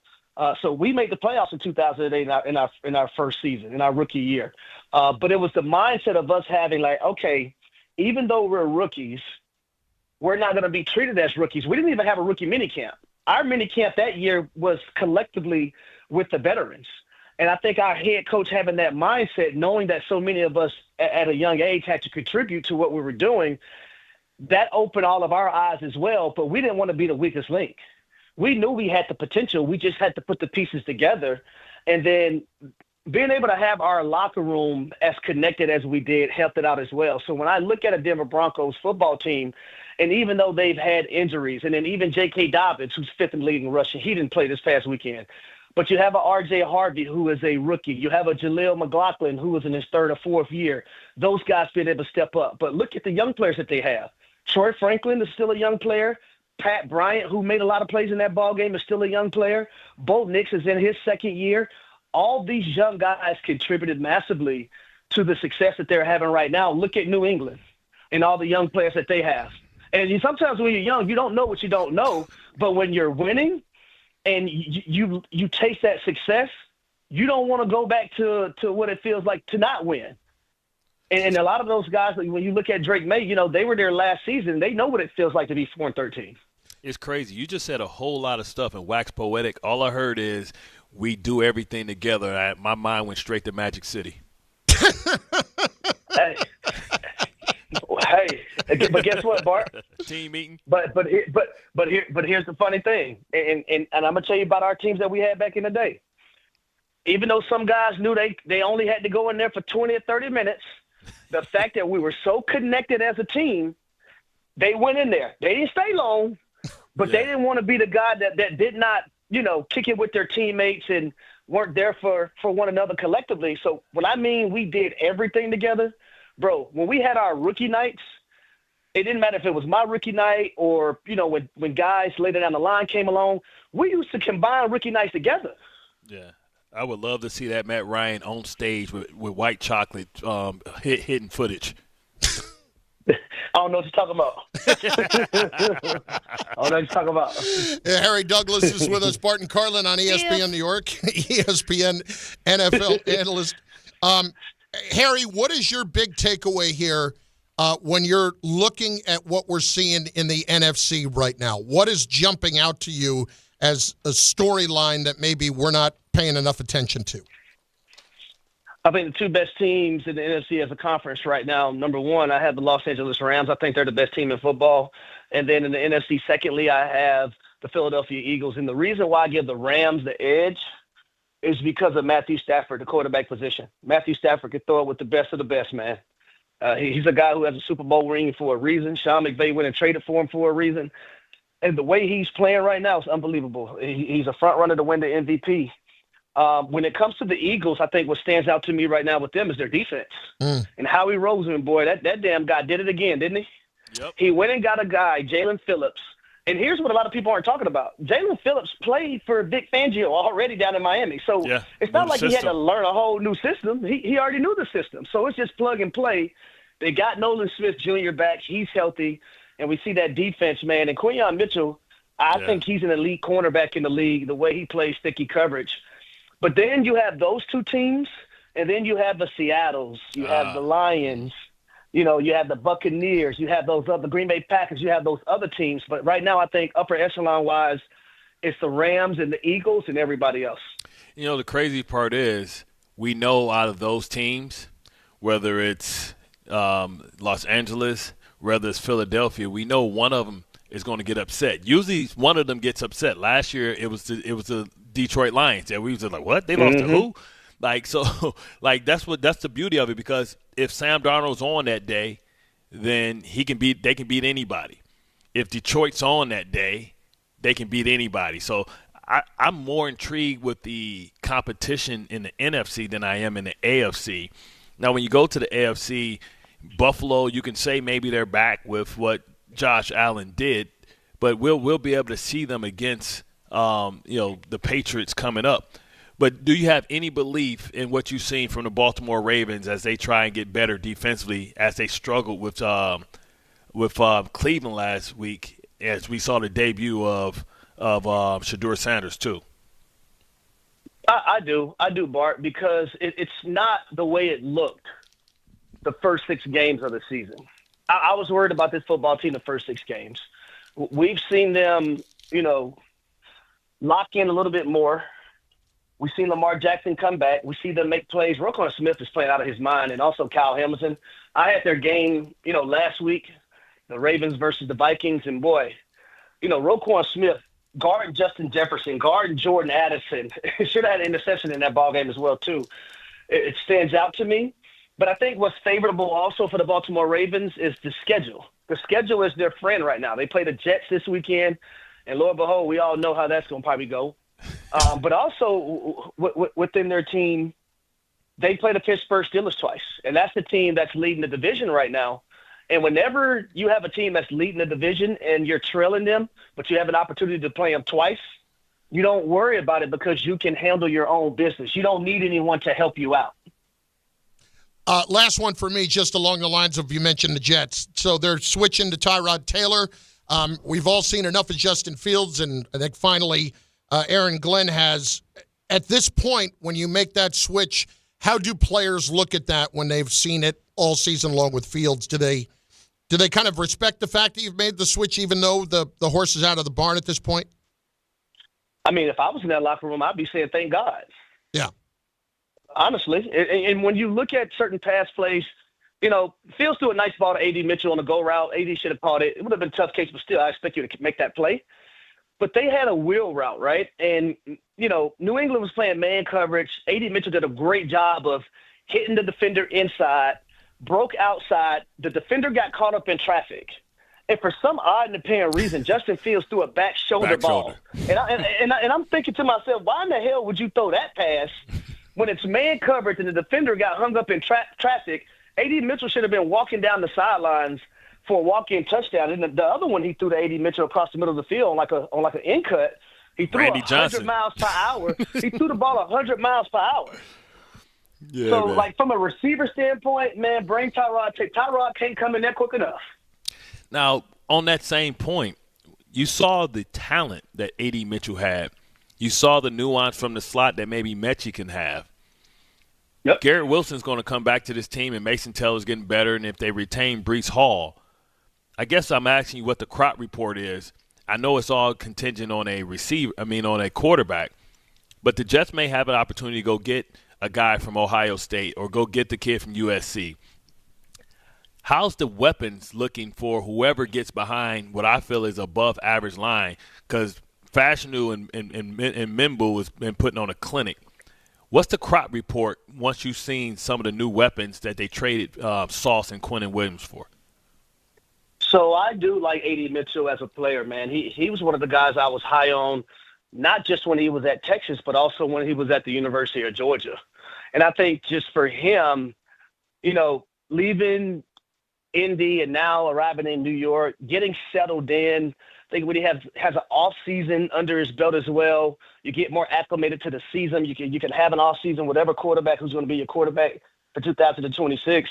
I like A.D. Mitchell a lot. I really do. And you add him to Garrett Wilson and John Mechie is a guy that I think can be valuable for this team. You probably still go out and get another wide receiver as well because you have a boatload of picks.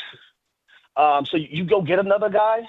But I believe wholeheartedly in their receiver coach, Sean Jefferson. He's a guy that played a long time in the NFL. He has a son that plays in the league right now. He was my receiver coach my first year in Tennessee as well. So I know his principles. I know what he preaches. And I believe in him wholeheartedly as a receiver coach too. I just think moving forward, you said it, Bart, the key catalyst is the quarterback position. You got to have a quarterback. You got to have that guy that can pull the trigger and give these guys an opportunity to really showcase their talent. So that's one of the reasons why you see a Garrett Wilson who's been so frustrated over the years is because he just want an opportunity to go out there and showcase your talent. And there's no telling what his numbers would be if you have a guy that's consistent at the quarterback position. Harry, great stuff, man. We'll talk next week. Last thing, Harry, I'm sorry. How excited was you to see Jameis Winston pay homage to the Harlem Shake? Like, is he not the most perfect entertainer? Is he not the greatest entertainer? He's Maximus. Are you not entertained? That's why you are here? Bart, every time Jameis does something, I try to make sure I'm watching it or I'm hearing what he's saying because he is pure entertainment. And you need, especially with the way the Giants season has gone, you need guys like that in your locker room. That's why I feel like Jameis is going to have a job until he says he doesn't want to have one, because you need guys, number one, that's positive, the energy is infectious, and people just love to be around. So I think Jameis can honestly play it until he just doesn't want to play anymore. Harry, we'll talk next Tuesday. Appreciate it, man. Nah, no problem, guys. That's Harry Douglas. Of course, he is brought to you by Amazon Pickup. Amazon Pickup is convenient and secure. It's a great way to collect your Amazon packages from locations near you. Listen, Jameis can do no wrong in my book now. You know, there was a point early on, and, you know, when all the stuff coming out of college, all the stuff around the crab legs and, you know, around the alleged assault and things like that, everything that happened, he's such a different guy than he was back then, at least publicly, that it's hard not to get enthused by seeing his personality. I mean, it's infectious, man. I love Jameis, man. Like, you don't even have to do that. It just make you want to laugh. I had a friend who was around him back then, female, who was a documentarian. And this is back, like, when he was coming out of college. And she swore up and down by him, even at that point when he was that mature, about what a great guy he is, even through all of that stuff. And this, as I said, this was a woman who was saying this at the time, who was around him for, I would say, at least a good year or so, and could not say enough good things about him. Now that you know how he is and how, like, gullible and, like, gee shucks, you know, that he is, you can imagine, like, they told me it was free.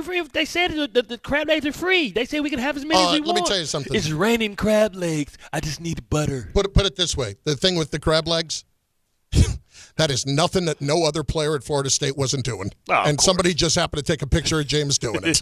That's it. That was nothing that nobody else was doing. I don't see black or white. I just see crab legs. Bart Carlin, ESPN New York. To help those who want to be helped but may not be able to afford it. That's what PGA Tour winner Grayson Murray had envisioned for a foundation before he sadly took his own life at just 30 years old. His parents channeled their grief into creating the Grayson Murray Foundation, carrying out his vision to help those struggling with mental health and addiction. To donate and learn more, visit GraysonMurrayFoundation.com.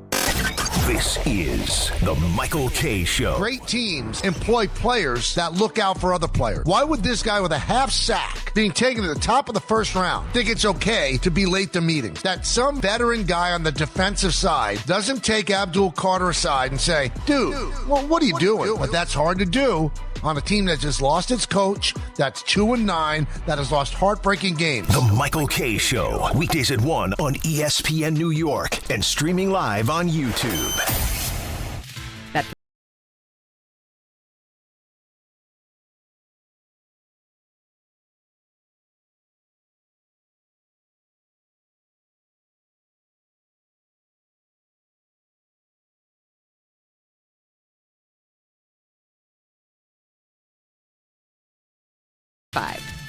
Gambling problem? Call 1-800-GAMBLER. 21 plus only. Must be physically located in New Jersey. T&Cs apply. Finding great candidates to hire can be like, well, trying to find a needle in a haystack. Sure, you can post your job to some job board, but then all you can do is hope the right person comes along. Which is why you should try ZipRecruiter for free at ZipRecruiter.com/ESPN. ZipRecruiter doesn't depend on candidates finding you. It finds them for you.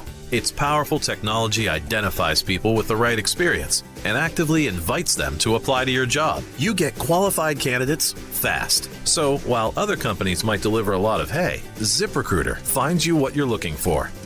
The needle in the haystack. See why 4 out of 5 employers who post a job on ZipRecruiter get a quality candidate within the first day. ZipRecruiter, the smartest way to hire. And right now, you can try ZipRecruiter for free. That's right, free. At ZipRecruiter.com/ESPN. That's ZipRecruiter.com/ESPN. ZipRecruiter.com/ESPN. You live for this. The wins, the losses, the slam dunks, and the buzzer beaters. The dream that this is your team's year. Hope. It's what keeps you coming back. So you represent with anticipation and with pride. Because when everything's on the line, your support means everything. That's why the NBA Store is here to support you. Check out the largest selection of official NBA gear at NBAstore.com. A Fanatics experience. Actual price will depend on product and subscription plan. Featured products are compounded drug products, which the FDA does not approve or verify for safety, effectiveness, or quality. Prescription products require an online consultation with a healthcare provider who will determine if appropriate. See website for details, restrictions, and important safety information. Want a boost in and out of the bedroom? Hims has you covered. Introducing a new 2-in-1 approach to level up your game. Tadalafil for better bedroom performance and zinc for testosterone support. Put it all together and you've got what you need to turn things all the way up. Getting started is simple. Just go to hims.com/joy to start your free online visit. Through Hims, you can access ED treatments including pills, chews, and more. 100% online. No office visits, no pharmacy lines. Just fill out a simple intake form and a licensed medical provider will determine if treatment's right for you. If prescribed, it ships free and discreetly to your door. Find affordable treatment options at up to 95% less than brand names at hims.com/joy. That's hims.com/joy, HIMS.com/JOY.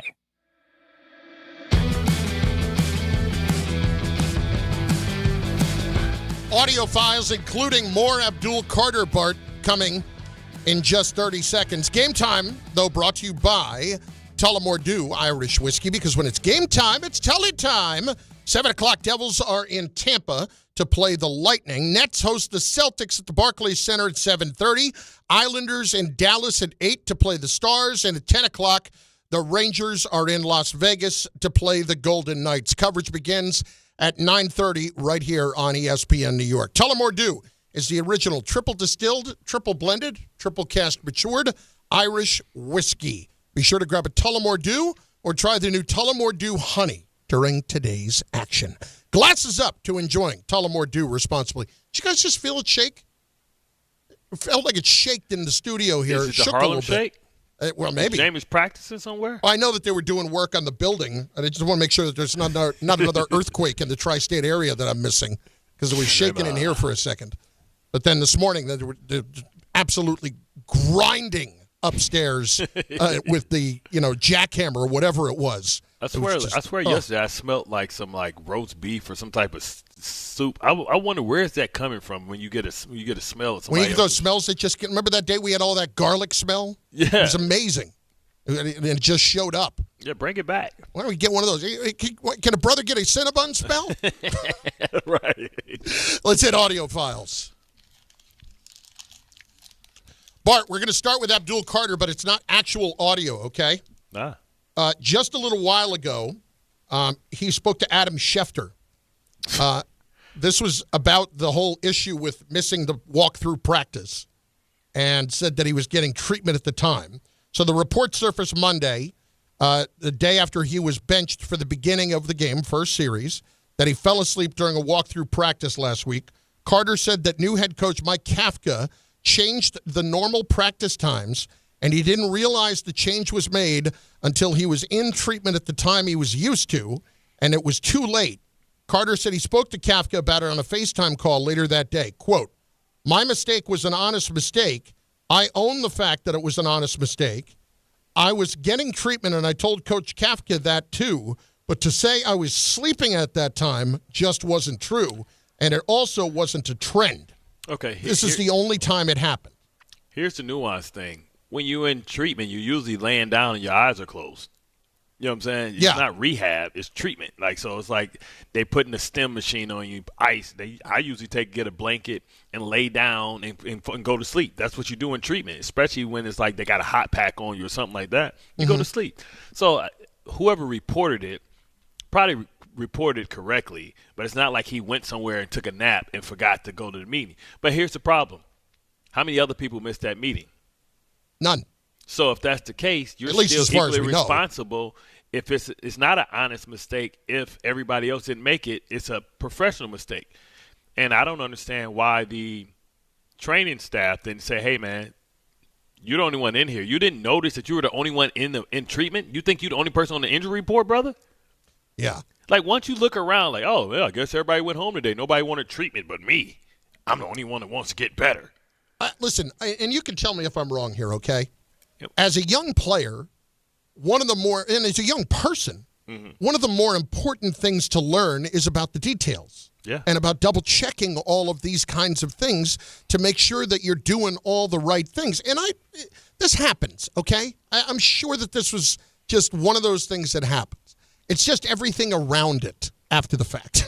Yeah. For me, is it a trend? Like we all he says it's the only time it's happened. He That's says the the other only thing. time it ever happened because also that looked bad on Dayball because it looked like Dayball had lost control of the ship and he was like, hey, if you're a first-round draft pick, I can't cut you. I'm going to be cool. I remember Donnie Henderson used to come all the time.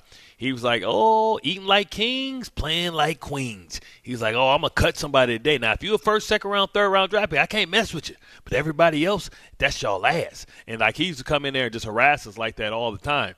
If it made Dayball seem like he was just cowering to people that he needed help to like make Carter, sure that he basically needed Carter to help save his job. Right, Carter, and we saw his love affection with Dart going into the fine being and all that type of stuff and all the love and extra hugs that he got. I know Daniel Jones was watching that like, really? I won you a playoff game. You never hugged me. But, there we go. What's next?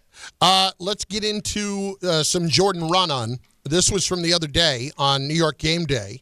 Does Kafka have a legit shot to be the next head coach of the Giants? Yes, I do believe that is the case. From talking to people, like the feeling is if it's not a super high percentage, and he would have to do something really, really well down here in the stretch of the season. But remember, Mike Kafka is a guy that the Giants didn't want to let go, right? There was other teams that wanted him. He interviewed for a bunch of head coaching jobs, almost got a couple of them. But, Seattle wanted to bring him in as potentially a offensive coordinator, and the Giants made the decision not only to just keep him, but to give him a promotion, right, and make him assistant head coach and gave him a raise. That shows you that this is an organization that thinks highly of Mike Kafka, and this is an opportunity for him. He's 38 years old. If he works really well with Jackson Dart, that'll work in his favor too, right? If they finish the season strong and Jackson Dart finishes strong, and maybe you want to keep him with Jackson Dart. All these things, I think, are reasons why he has a chance here in the final 7 games to impress people and potentially keep this job. I don't know. What do you think? I think it's always difficult for the interim guy to get the job. And we talked about Antonio Pierce earlier. Yeah. I didn't feel like he really got a chance. But when the interim guy gets the job, it's usually one of two things. Players have really gone to bat for him. Yep. And that sometimes is not the greatest thing in the world. And then secondly, it's I don't want to pay anybody else while I'm still paying a coach I just fired. Exactamundo.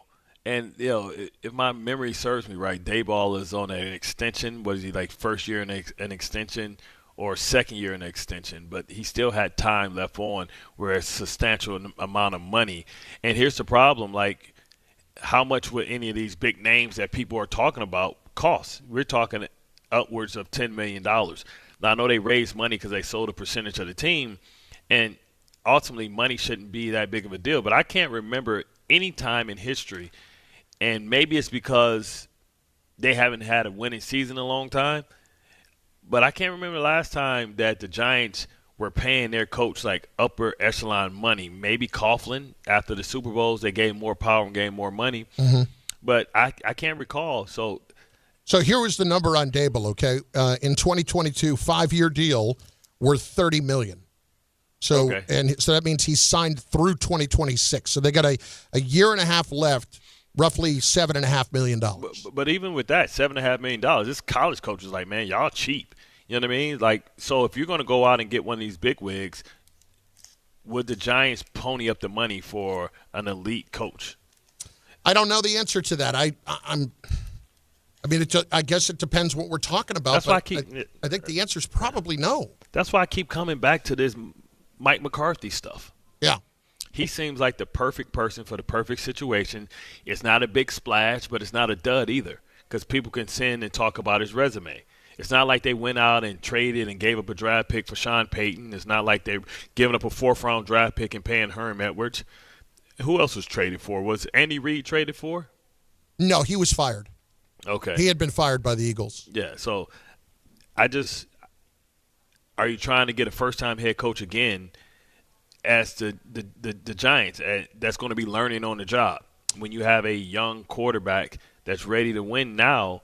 And one thing that Jameis proved, that this team doesn't seem as bad as we think it is. Now, maybe that says more about Green Bay and their lack of dominance and what we thought they were. But Green Bay's a great team defensively. They've been very good this year.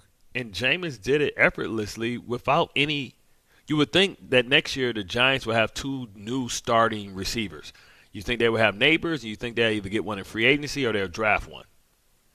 Knicks last night, they lose. They had an opportunity, came from double digits down late, but the goaltend call that wasn't gets overturned.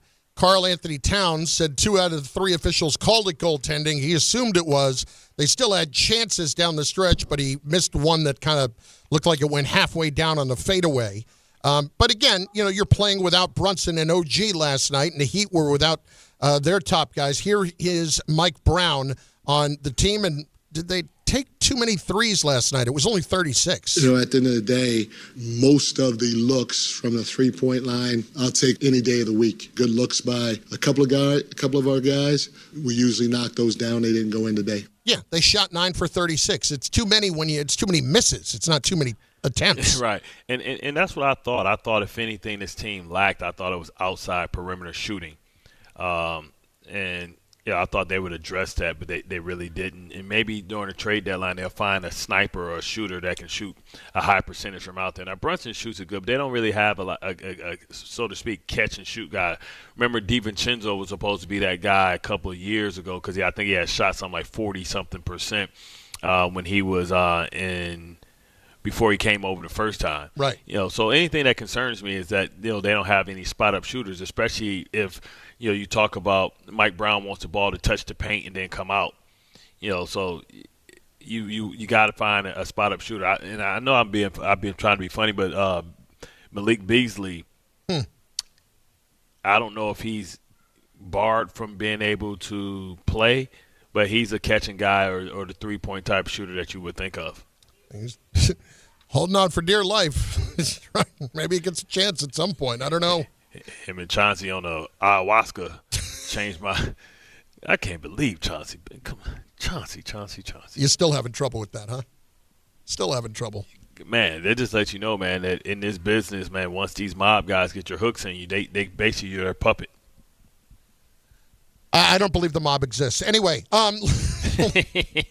Yeah, go bid on a job for concrete in New York. Tell me that. I was down in Georgia about 8-9 years ago, and they were showing me the practice complex at the University of Georgia. Yeah. And they said it cost $30 million to build, and I'm thinking in New Jersey, everybody's got to get a taste. That's at 90 at least. Exactly. And then there's the Cowboys, who, of course, won last night. If you can figure out the Raiders in that game plan, you draft Ashton Genty 6th overall, and then you end up throwing the ball all over the place all night, and not even when they had fallen behind. Cowboys win 33-16.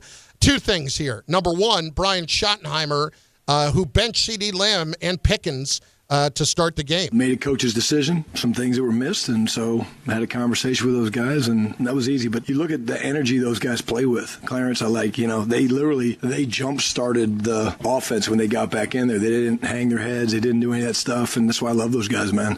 Pickens, 9 for 144, touchdown. CeeDee Lamb, 5 for 66 and a touchdown. They got benched. That wasn't a problem.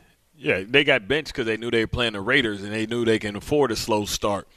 But what I was impressed with was this new look defense.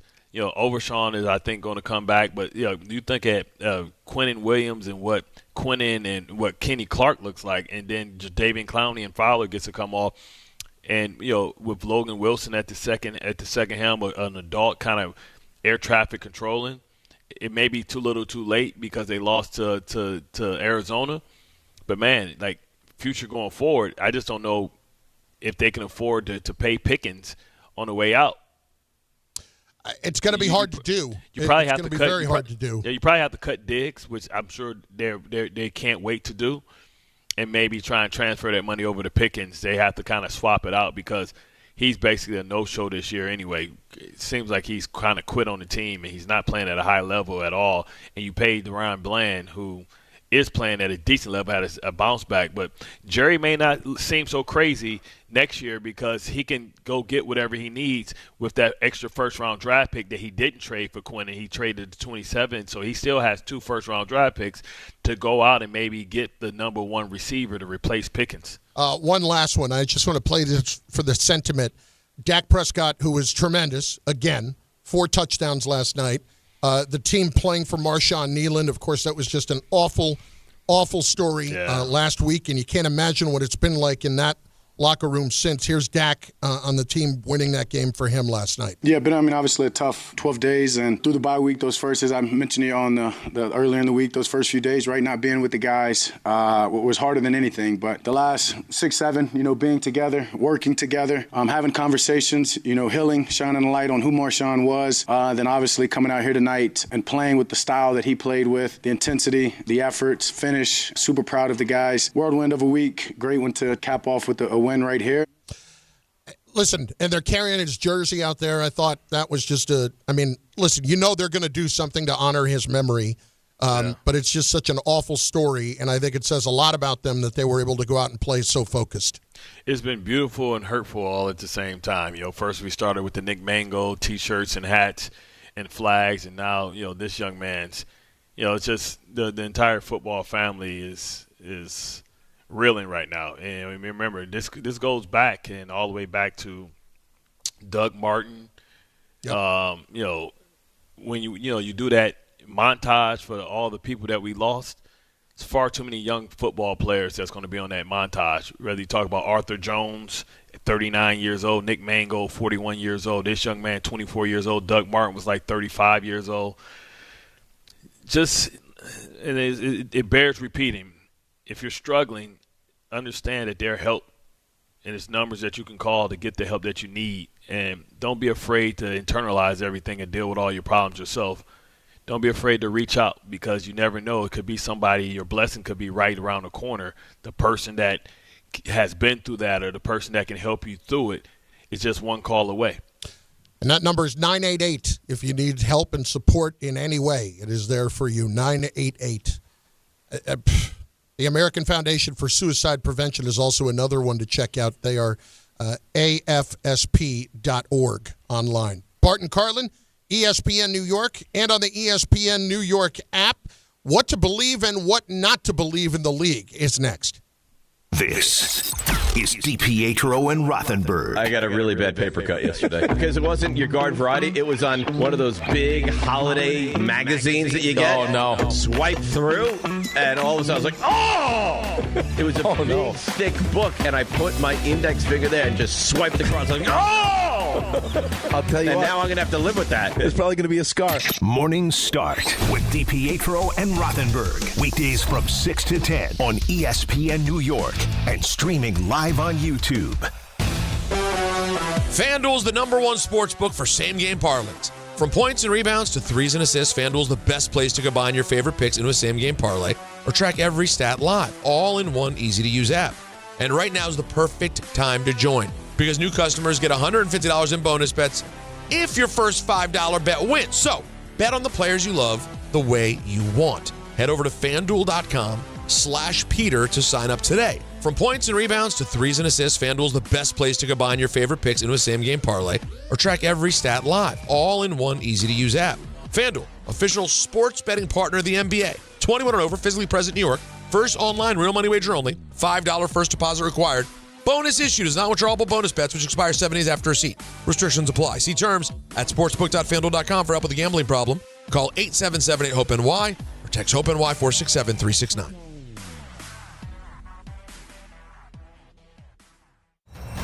ESPN New York is throwing a holiday party you don't want to miss. Join us Friday, December 12th at your mother's house in Garden City Park. We'll be broadcasting the Michael K. Show live from 1 to 3, followed by Don, Hahn, and Rosenberg from 3 to 7, all while supporting a great cause. Bring a toy to benefit the Garden of Dreams Foundation and help make the season brighter for local kids in need.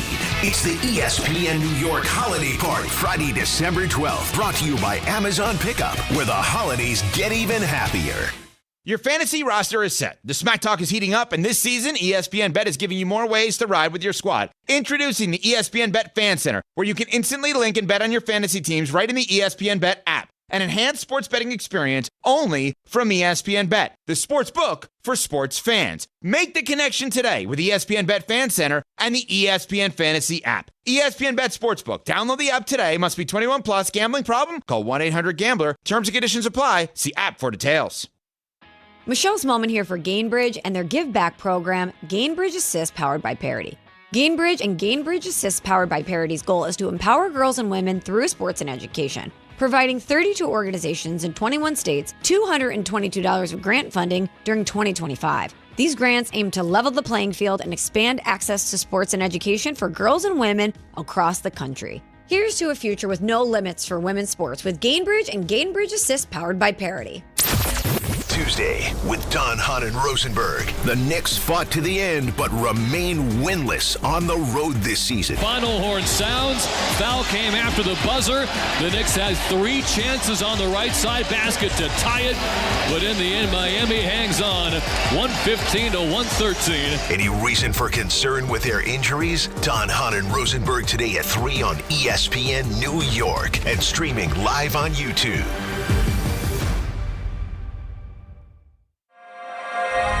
The city that never sleeps and never stops talking sports. ESPN New York is always on. Now you can live and breathe everything New York sports wherever you are. On your radio dial, on the ESPN New York app, and streaming live on YouTube. However you watch or listen, ESPN New York is always on for you. Hear us, stream us, watch us. This is ESPN New York.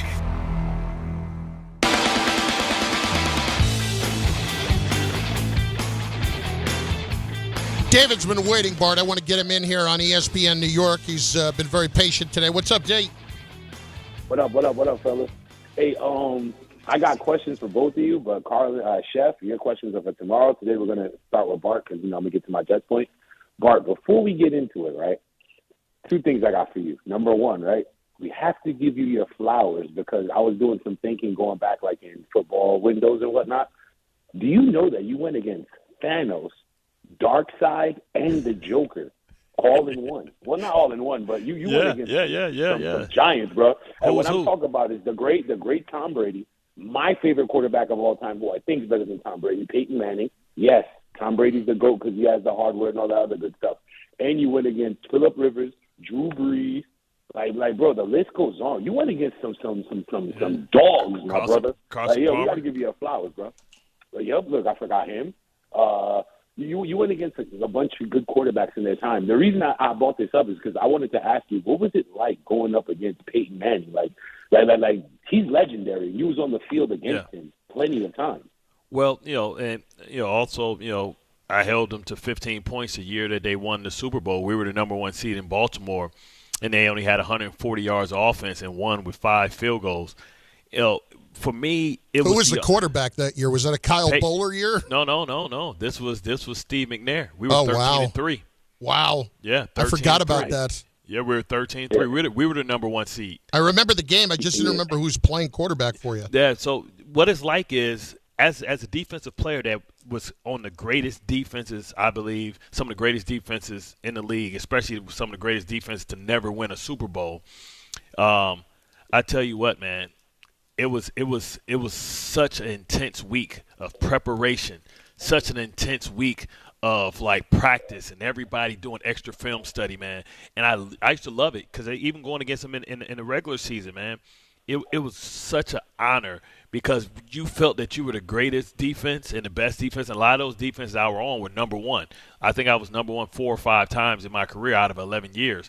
And to be able to prove to everybody that, yo, we can shut this down. Remember, even a year where the Patriots went undefeated, it was a Monday night game where we shut them down, and we thought that we were cheated and robbed by the refs because we had the lead, and they scored in the last second, and they got 4 4th-and-1s in a row during that break. Exactly. Yeah. It was kind of like them phantom calls that happened in the Lions game. Yeah. And so it was just great. It was like best against best. Like, yo, we don't care who you are. We shutting you down. And any receiver come around here going to sleep. And that was like the mentality. And it's such a great thing. I don't know if I ever could have played for the Colts back in the day. I don't know if I ever could have played for the Rams because I could never be part of the unit that was part of the problem. But to be able to walk into a stadium and for people to say, hey, man, listen, it's going to be hard hat game. We used to have a stat that we used to always love to pay attention to, and it was what we saw, what teams did the game after they played us. Because you might win, but you're gonna limp out of that stadium, and you're gonna be worse for wear, and you might not. You're gonna have a lot of guys on the injury report the week before, or we would look at the guys who was on the injury report that we knew wasn't gonna play against us because if you won 120%, you weren't lining up and putting on the field and because you know that we ain't had no medical tent back then. Yeah. They just carry your ass out on a stretcher. No, that guy's looking at the schedule, saying, "Oh, Ravens, you know what? I'm good next week." Or Jets too. Them first 2 years of Jets. Oh, wait. Listen, those were some vicious defenses those first couple of years. Vicious. I used to love it, man.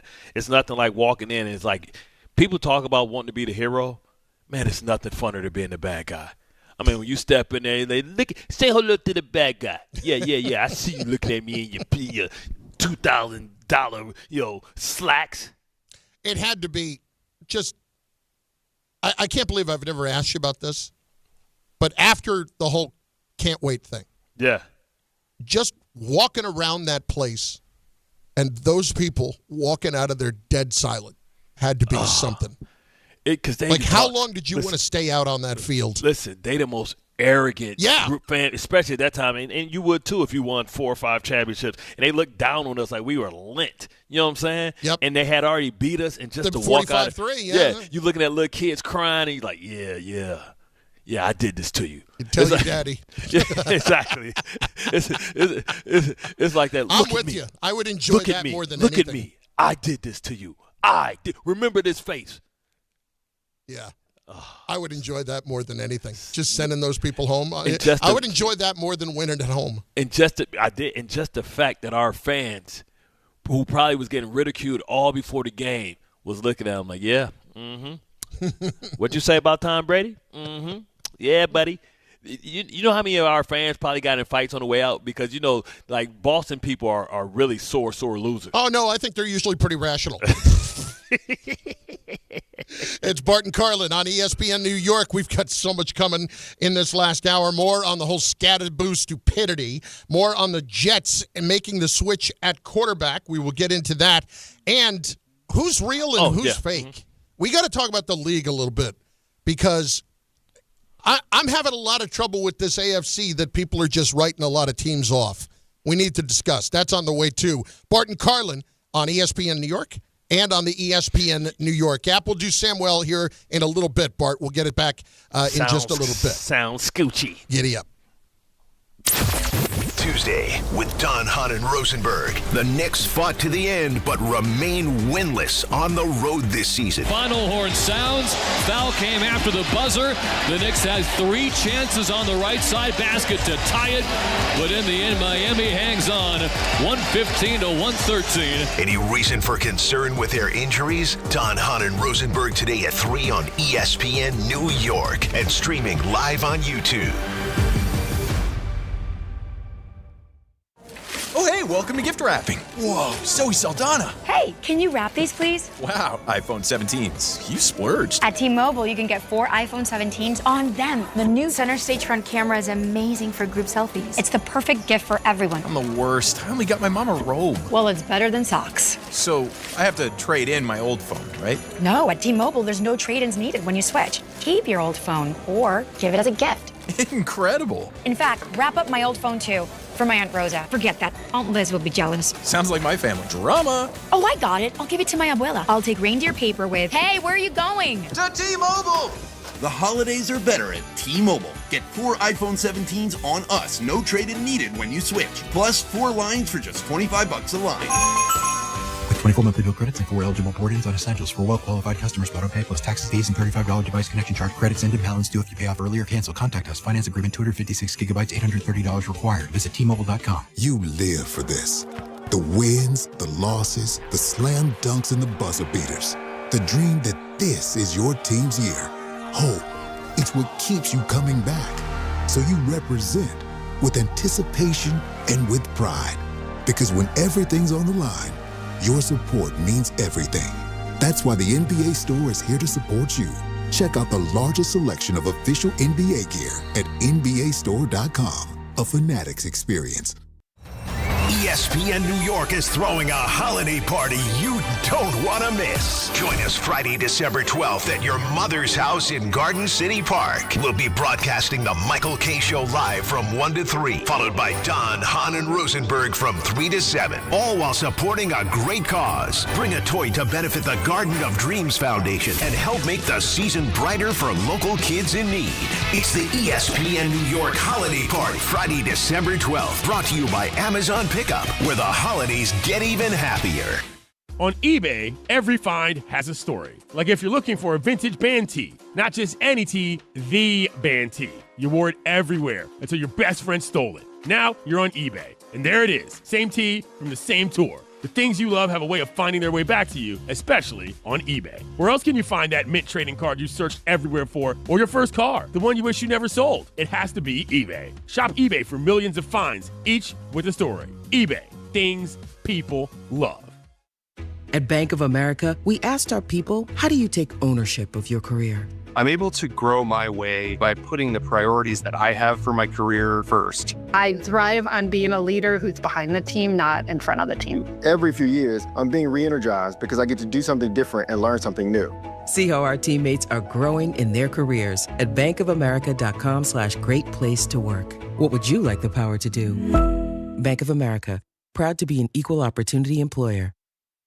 Hey, this is Jalen Brunson. Jalen Brunson for 3. And this is your home for New York Knicks basketball. This is 880 ESPN. WHSQ and WCBS FM HD2, New York.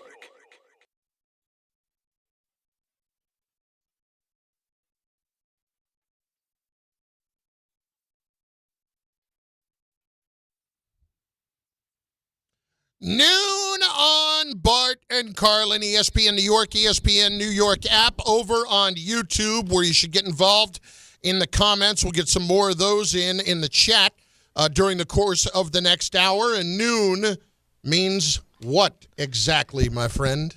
It's the power hour, hour, hour, hour, hour, hour, hour, hour, hour, hour, hour, hour, hour, hour, hour, hour, hour, hour, hour. Look at you. The sour hour. Look at you. It's the sour hour. Oh, a little something extra in the juice this morning, huh? Yeah, you know I got a little extra juice. You saw that. Bart is down in Baltimore for his annual charity event with one of the local, I don't want to call it shelter, but it's a local home that helps people who have been afflicted with addiction. Rehab center. Rehab center, okay. Yeah, pretty much. There you go. But every year goes down there, gets heavily involved in the community, always has been in Baltimore. This is his 20th year, which is just absolutely awesome, and thrilled that you're involved in it again. And just so you know, I'm 100% neutral this week on who wins or loses the game. You know what I mean? I know I'm down in Baltimore. It looks like I'm pro-purple. You know what I mean? I'm right down the middle, 50-50, like Attila and Van Dam. I told you, man. I split it with you 50-50 right down. It's all on him, man. 50-50. Well, we've had wrong bet. We've had a ton of discussion today regarding Cam Skattebo getting into it at Madison Square Garden last night in a fake little scrum with some of the wrestlers. But at the same time, when you're coming off of getting your ankle dislocated, probably not the brightest thing in the world to do. And then Abdul Carter right next to him holding up a Giants championship belt after the fact at 2-9. You know what would have been funny is as soon as he put up the championship belt, if they would have scanned over to the Eagle players that was holding up their championship ring, it was like, yeah, that's not the move. I wanted so badly one of them to be Saquon. Just looking over there like, come on, bro. Really? Really? Anyway, we have gotten into that. But real champion. Something I really want to spend some time on here that we haven't talked about today is we're starting to look at the AFC a lot differently. And we had Harry on last hour. And we saw the Chiefs go to Denver this past week and lose. And so Johnny Pickens and I and Ray were all having this discussion today about the AFC and, you know, the league as a whole. And if things really, truly are all that wide open. And I'll pose it to you this way. I'm not buying it yet. Yeah. I know I see we have the Patriots who are having an unbelievable year. Classic choke job ready to happen. But their strength of schedule for this season is atrociously bad. 361 winning percentage. Am I to believe in the Indianapolis Colts yet? I don't feel like they have a great defense and one that I would particularly believe in. I think they can score points, but I don't know how much of a difference Sauce Gardner is going to make there yet. Do I believe in the Denver Broncos yet at 9-2? Well, they've got an outstanding defense, but what am I supposed to believe in Bo Nix for? So I guess my problem is the Ravens have won 4 in a row. Buffalo is still Buffalo. We're all talking about how down the Bills are. They're 7-3. Right. They're 7-3. And the Chiefs are 5-5. And here we are sitting just after week 11. Why am I all of a sudden definitively believing that things are wide open just because of what the standings say right now? I don't buy it yet. It's because it's so late in the season, and we've never seen these quarterbacks, these teams in recent years, of the last 3 or 4 years. We've never seen them in this place. We've never seen them in a place where they're searching from behind. You know, you talk about Kansas City. They're behind not just Denver. They're behind the Chargers as well as they're trying to climb their way back up. The Baltimore Ravens, it looks like, you know, it's not an insurmountable climb, you know, especially with Aaron Rodgers and a fractured wrist. But they have no margin for error. And last week was a scary one, right? Because they found a way how to, you know, outlast Minnesota. But, man, Shedeur Sanders makes that catch. That kid makes that catch in the back of the end zone. You're losing to the Cleveland Browns. And once again, Myles Garrett, 4 sacks. You know, that was a lot. You know, so you hope or you think that Lamar Jackson, they'll figure it out because of the brand, but you just don't know.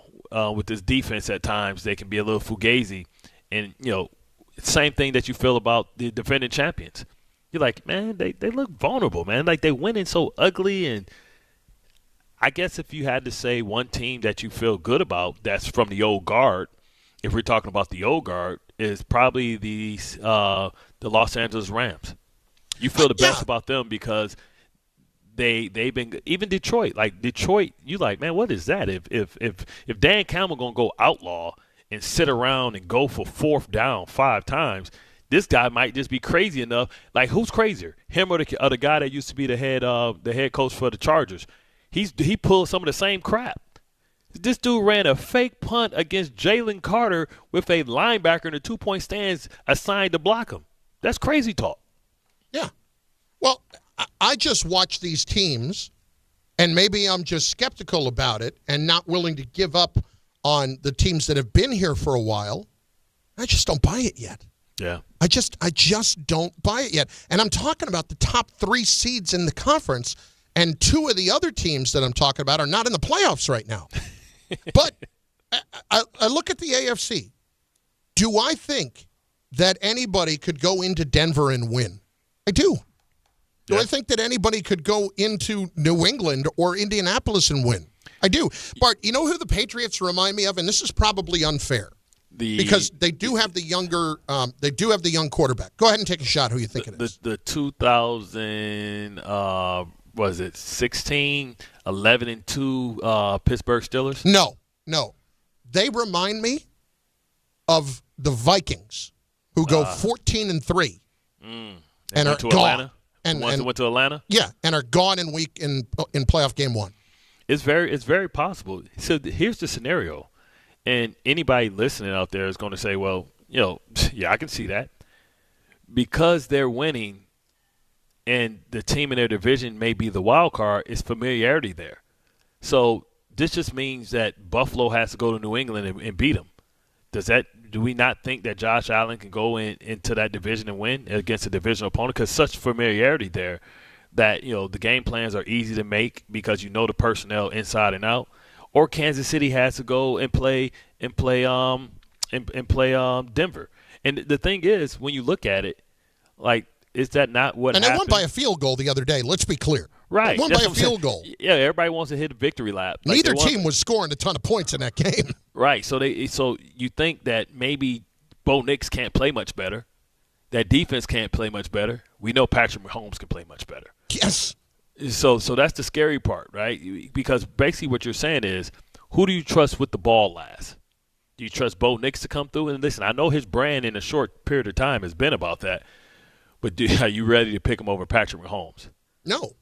And it's not that I don't believe in these teams. I just don't think that they are the cream of the crop yet. Yeah. And so when we talk about it being wide open, I have always been somebody that says, if you have somebody who's been consistently good for a while and you're going to tell me it's over for them, show me the body. Yeah. I would like to see them actually dead and gone. Is Michael Myers? Exactly. Like you celebrate. Yeah.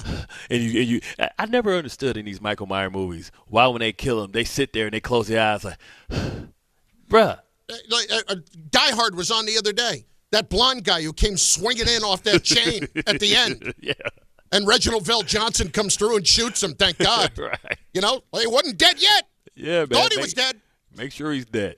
But I can't knock these teams out this quickly. Yeah. So it's so much football left to go. 7 games is a lot. A lot can happen. Injuries can happen. Do you doubt, for instance, okay, just for instance, do you doubt for a second that the Ravens are going to win the North? No, not at all. Neither do I. Vegas hasn't changed. Every week we have Joe on, and he tells us how the Ravens are still the favorite. And that was like 3 weeks ago without Lamar Jackson. And if we're going to have any problem with any of the teams actually being able to do something, and any of these teams that have been traditionally really good AFC teams, it would be the Ravens, just because they haven't been great in the playoffs with Lamar. They haven't gotten to where they've needed to get to. But this might be the right scenario, because it might what you're doing is you're taking teams that are used to having to deal with the pressure of being the favorites, and now they have a chip on their shoulder to be an underdog. So it's not even chip on their shoulder part. It's nothing to lose. Yeah. I mean, you're going to put Kansas City in a situation where they're going to go on the road. You talk about going on the road and wanting to silence a crowd. You think Kansas City could do that? And this is the thing. When you win, you think that you can win with the same game plan. When you lose, you're willing to change your game plan. So, like, Denver may walk in, and listen, this is what these guys don't know. And maybe Bo Nix knows a little bit because he was in the playoffs last year. Playoff games go so fast. You blink and it can get away from you. The tension is so thick. Yep. Right? That you can cut it with a knife, man. You look up and you start hyperventilating, feeling like you're running out of time because you know that this is it. So when you get off to these bad starts, you get nervous, man. And, guys, man, get tight. So tight that they can make diamonds out of coal, if you know what I'm saying. Oh, yeah. The sphincter tightness. And usually that's what happens. We've seen Dak Prescott, and listen, we've seen Dak in the look in Dak's eyes where we know that he on that bull. We've all looked at Dak like we looked at him at the Green Bay game like, oh, man. CeeDee Lamb looking at him like, bro, what's good? Like, I'm wide open. You throwing these ducks into the dirt. Like, it's one of those days. All right, I get it. We're going to have to do something else because it ain't working this way. Like, I'm not going to believe if we're going to take it to the AFC or to the NFC. I'm disappointed with how the Buccaneers are playing all of a sudden, and it doesn't seem like it's getting easier for them. But it feels like we can make an excuse for them. They're without their 2 top receivers. Sometimes it's easier. It's not, you can handle one, but two is that's how, and the person that you're depending on is the rookie that you took and thought he was going to be a luxury. I mean, they're winning with the kid Sterling Shepard, and who's the other guy? I always said Bo Nix. Emeka Ibuka? No, Bo Nix's teammate. That lived with him. I know who you're talking about. Tez Johnson. Tez Johnson at $150. That's and you got Otten. And remember, no Bucky Irving either. So not only you miss your two top receivers, you're missing your starting tailback. But yet you're in such a weak division that as long as you get them back healthy, you're okay. Should I feel the same way about the NFC? Because I don't. I look at the Eagles, and they're still in the top spot, and they may not be playing well offensively. I actually think A.J. Brown has some salient points with what he's trying to say.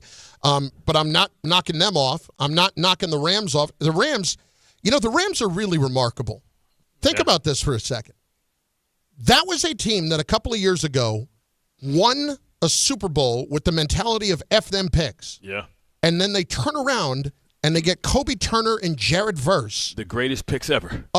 Unbelievable how right they have been on that. Who's the other kid? It was Verse. It was the guy that they got before Turner. You talking about Turner? Yeah, he played the defensive tackle. Yeah, he played with Aaron Donald his last year, and then it's the other guy that not Jared Verse, but the other guy, the white guy from Florida State, his teammate. He's actually the one that gets more. Yes, I know who you're talking about. Yeah, it's like remarkable, and then you find Puka Nacua. It's like I can't believe that this guys have reloaded that fast with Braden picks. Fisk. Fisk was the other guy. Braden Fisk is crazy, and it's like they found a way to reload. We thought they said F them picks because they couldn't pick. Well, but just the fact that they've turned it around like that. But overall, though, the rest of the conference, why would I look at any of it? Yeah. And think that any of these teams that are traditionally very good are going anywhere anytime soon. But man, you can see if San Francisco. I mean, the Lions aren't in the playoffs right now. Right, that's funny. But you can see San Francisco if they get healthy, like after playing with their backup all year and backup receivers. If Pascal and what's the Ayuk? If Ayuk and Pascal comes back, like hold up, man, like you playing a team that we ain't seen this year. And if they can just hold off, and if they can get healthy, I wouldn't be surprised if they went into Seattle on one. I wouldn't be surprised if they find – because, listen, Sean McVay always loses to Kyle Shanahan 90% of the time. Will the Bears end up blowing the division? Yeah, I don't think – I can't believe – the Bears got to see – they got to see people in their division. Now, they beat like, man, if any fan base should be pissed, it should be the Minnesota fan base – that's watching Sam Darnold do what he do and realizing it's not a fluke, that he didn't just get some pixie dust. It may not turn 12 o'clock because this is him dominating in two different systems. So it's about that smack is about to come for the Bears. Yeah. Here it comes. You ready? Mm-hmm. Just quickly. Pittsburgh, which all right, they could win that game, not a problem. Mm-hmm. But then at Philadelphia, loss. At Green Bay. Loss. Cleveland at home. Win. Green Bay at home. Loss. At San Francisco. Loss. Detroit. Loss. See? It's about to be a little dose of reality. To me, if the Bears got to 10, that's damn impressive. Yeah, with those 7 games left, if they got 3-4 and got to 10 wins, they did a hell of a job. Yes, because we didn't expect them to beat Minnesota. And, they've been getting away with, they've been getting a record amount of turnovers. And what Joe the Bears says, are minus. I mean, just to give you that idea, okay? The Bears are minus 1 point differential at 7-3. Yeah. when you get 94 turnovers in a season, that's that's not exactly the norm. Eventually, that horseshoe falls out of your butt. It's Bart Carlin on ESPN Radio and on the ESPN New York app. I wish we were going to break because it would be perfect to just end it on that. But instead, you're going to tell us about Samwell. There's nothing I can tie in with a horseshoe in your butt there. Well, I'm sure he can make you feel better if you had a horseshoe in your butt.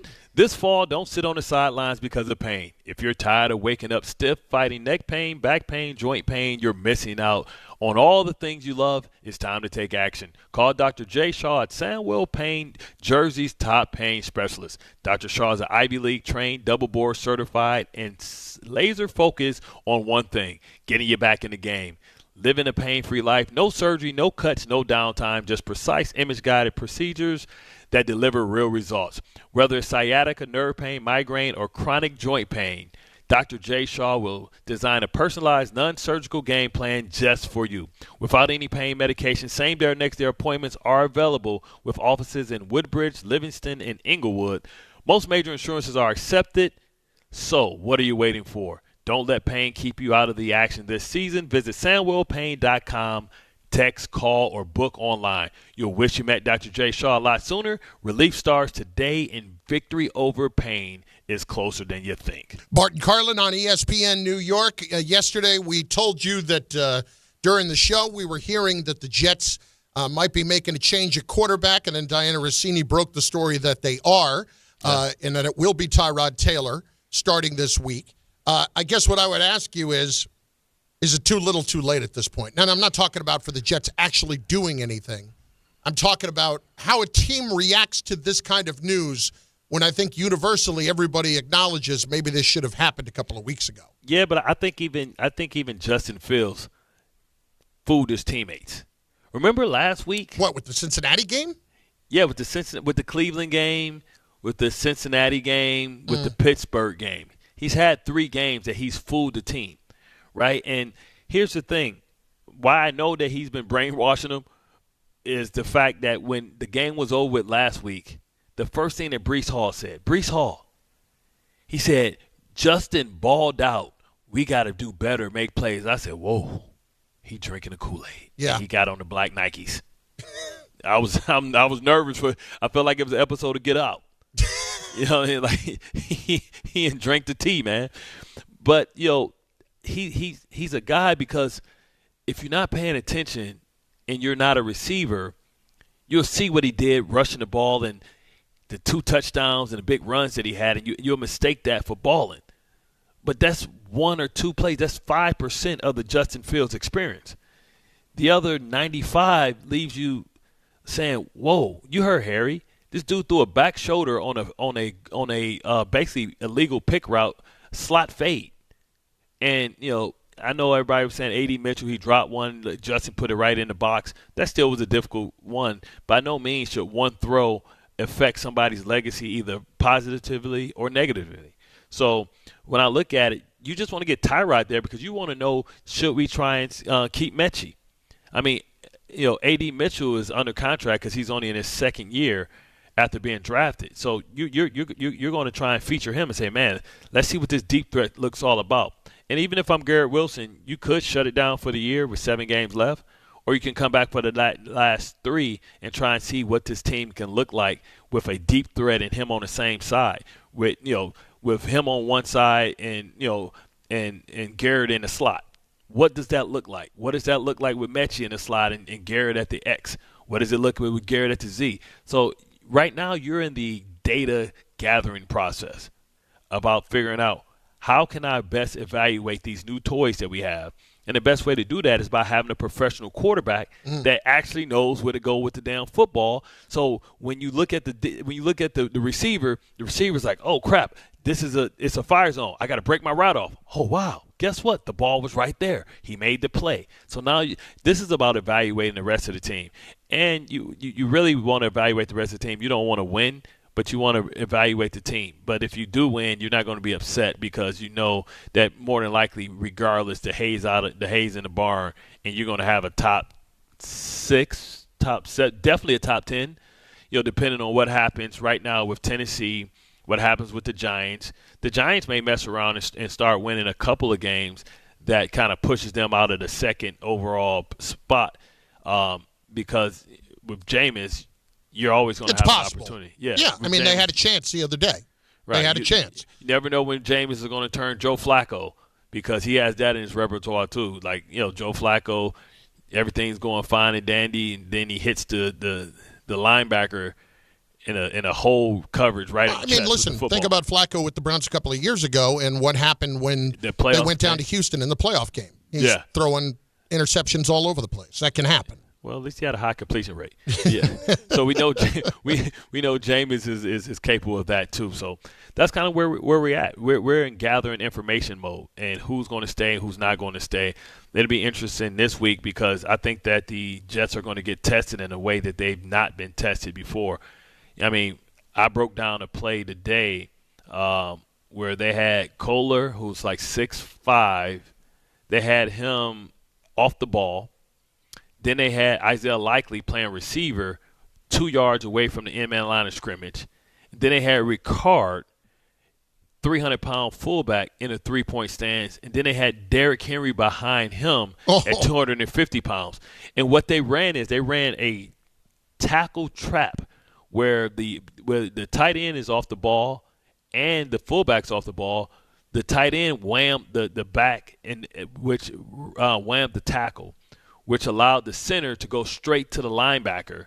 And then Ricard comes through at 300 pounds running downhill for the block, and then Derrick Henry's behind him. It was probably like a 60-yard gain. And this is where you want to see, and this was where you may miss Quinnen Williams.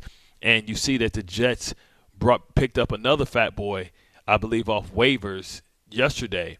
As you can tell now what Glenn is trying to add. He wants really big tackles, and he wants guys that can rush the passer with little linebackers that can run sideline to sideline. So you can see kind of what the personnel he wants. Now, they much rather have more efficiency and more better play. You know, they're hoping that Mozzie Smith doesn't have to be Quinnen, but hoping that he can be a upper echelon, top 15, top 20 tackle. That's one thing we didn't talk about earlier. Quinnen looked the part last night. Man, oh, man. Oh, my goodness. Did he not? Jerry's just smiling ear to ear. Now, as I said, in talking to people, Quinnen was the much tougher deal to make for the Jets than Sauce. Yeah. And it's not that they don't like Sauce. It's just that when somebody comes at you with 2 first-round picks and you're in this position and you can get – I don't know if there was buyer's remorse or not, but I don't think there was anybody sitting there pounding the table saying we can't trade Sauce. Yeah, in that kind of a deal. I think with Quinnen, you can tell me if I'm wrong, I think that was a much more difficult deal emotionally to make or just from a standpoint of taking him away from the team, even though he had demanded a trade. I don't think it was demanded trade in the traditional sense, like get me the hell out of here. It's, guys, I got to go. I think it was like that. I don't see this turnaround anytime soon. I mean, when you look at it, I don't want to be that guy, but I have to be that guy. I mean, and Quinnen was still playing at a high level. It was mixed reviews about how Sauce was playing this year. Right. But, Quinnen was still playing at a high level. And the reason why it's harder, because it is so much easier to find a corner than it is a defensive tackle. And hear me out when I say this. Sauce is 6'2", 6'2 and a half, 6'3". Patrick Surtain is 6 feet. You look at a guy like DJ Reed, he's like 5'10", 5'9". And my point is that you can be a great corner at any size. Ain't no 225-pound, 250-pound great D tackles. Yeah. And they don't grow on trees. So to find somebody that massive and that athletic, you just can't say I'm going to draft the next one. Because you got Quinnen, you got Dexter Lawrence, you may got Barrymore, you got the guy out there, Allen in Denver. Bo Allen, yeah. Right. You have maybe Leonard Williams. You have Jeffrey Simmons. You have Chris Jones. And there are not a ton of them. And you have Quinnen. Like when you talk about guys that are like dancing bears at like 6'4" to 6'5", anywhere from 305 to 330. I'm not talking about Vita Vea, nobody like that who just space eaters. I'm talking about guys and Metabike. Yeah. You can't find these kind of twitchy guys like that. And back in the day, it used to be Haloti Ngata, it used to be Casey Hampton, Vince Wilfork, it used to be Big Baby Davis, and Chris Jenkins. Jalen Carter fall into that category? Yes, and Jalen Carter as well. Yep.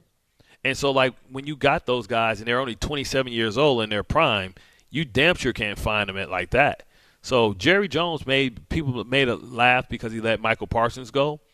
But if you can trade Michael Parsons and basically have two great interior linemen, two good ones, not one great, because I think both of them are – I think Kenny Clark is good. I think Quinnen has potential to be great.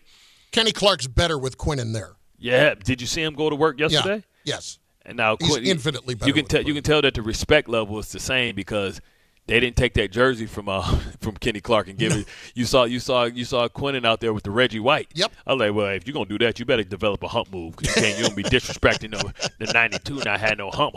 Well, there was nothing about what he was doing last night that was disrespecting 92. Yeah, nothing. Man. What did he end up? I know he ended up with a sack. I think he ended up with 1.5 sacks. 1.5 sacks and some tackles for loss. Yeah. It's Bart and Carlin, ESPN New York, and on the ESPN New York app, 800-919-3776. We will hit the phones. The lines are open in moments, including on the stupidity of Cam Skattebo and the Giant contingent last night at the WWE event getting involved, not just being there. Who cares about that? You want to go out on your night off? That's fine. But then you're physically going to get involved? That was pretty stupid. And we'll discuss that in a moment. We'll talk more about the Jets and the quarterback situation. And Bart, I've made a classic mistake, and it's got me Christ off. Uh-oh. At myself. It's been a while. At myself. Bart and Carlin, ESPN New York. To help those who want to be helped, but may not be able to afford it. That's what PGA Tour winner Grayson Murray had envisioned for a foundation before he sadly took his own life at just 30 years old. His parents channeled their grief into creating the Grayson Murray Foundation, carrying out his vision to help those struggling with mental health and addiction. To donate and learn more, visit GraysonMurrayFoundation.com. ESPN New York is throwing a holiday party you don't want to miss. Join us Friday, December 12th at your mother's house in Garden City Park. We'll be broadcasting the Michael K. Show live from 1 to 3, followed by Don, Hahn, and Rosenberg from 3 to 7, all while supporting a great cause. Bring a toy to benefit the Garden of Dreams Foundation and help make the season brighter for local kids in need. It's the ESPN New York Holiday Party, Friday, December 12th, brought to you by Amazon Pickup, where the holidays get even happier.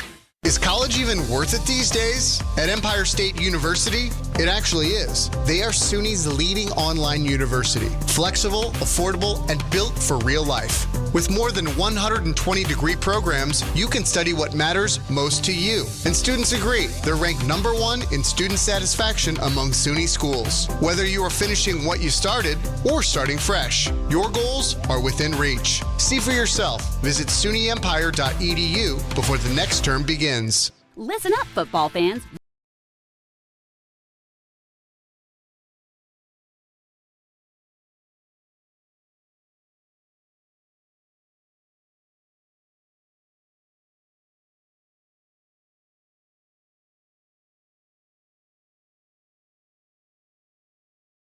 Never ordinary at Bet365. Gambling problem? Call 1-800-GAMBLER. 21 plus only. Must be physically located in New Jersey. T&Cs apply. In-app only.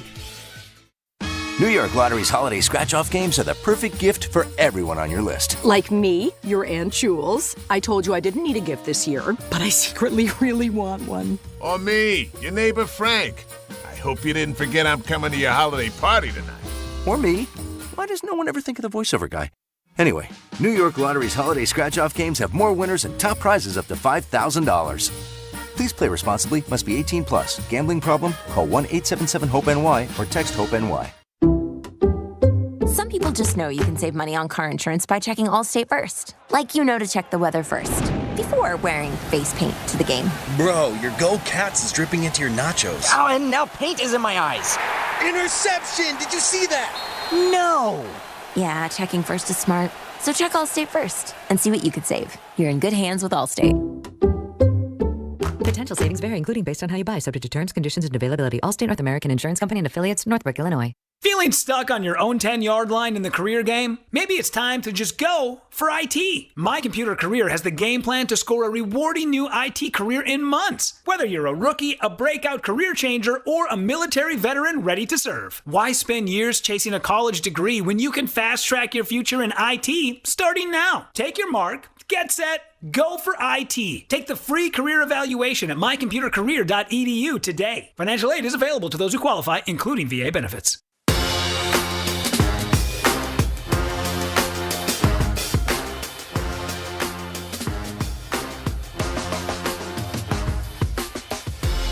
Bart Carlin, ESPN New York, Sirius. What am I saying? Sirius.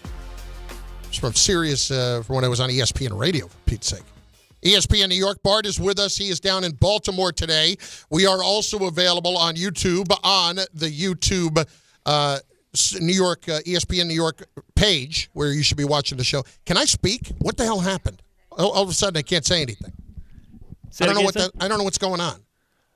Can you hear me, though? I can hear you loud and clear. I might be having a stroke. I don't know what's up. You would have been proud of me yesterday. Went over and joined the gym. You joined the gym? Congratulations, man. I joined the Lifetime, which, by the way, little more expensive than the last time I was there. Yeah, it's crazy. Lifetime, the membership went up like $60, $100? Roughly. Put it this way.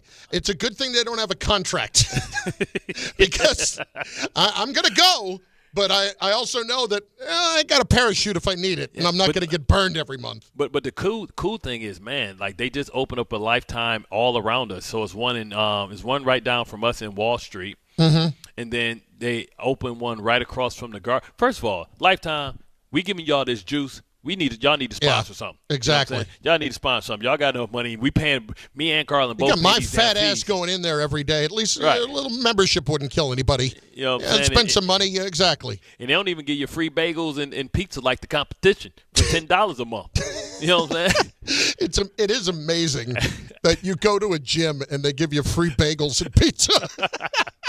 But you know what that's about? That's about we're not judging you. You can come here and be as fat as you want. Yeah, exactly. I did not walk in there yesterday and feel judged, even though there were people there that clearly take it exceptionally seriously.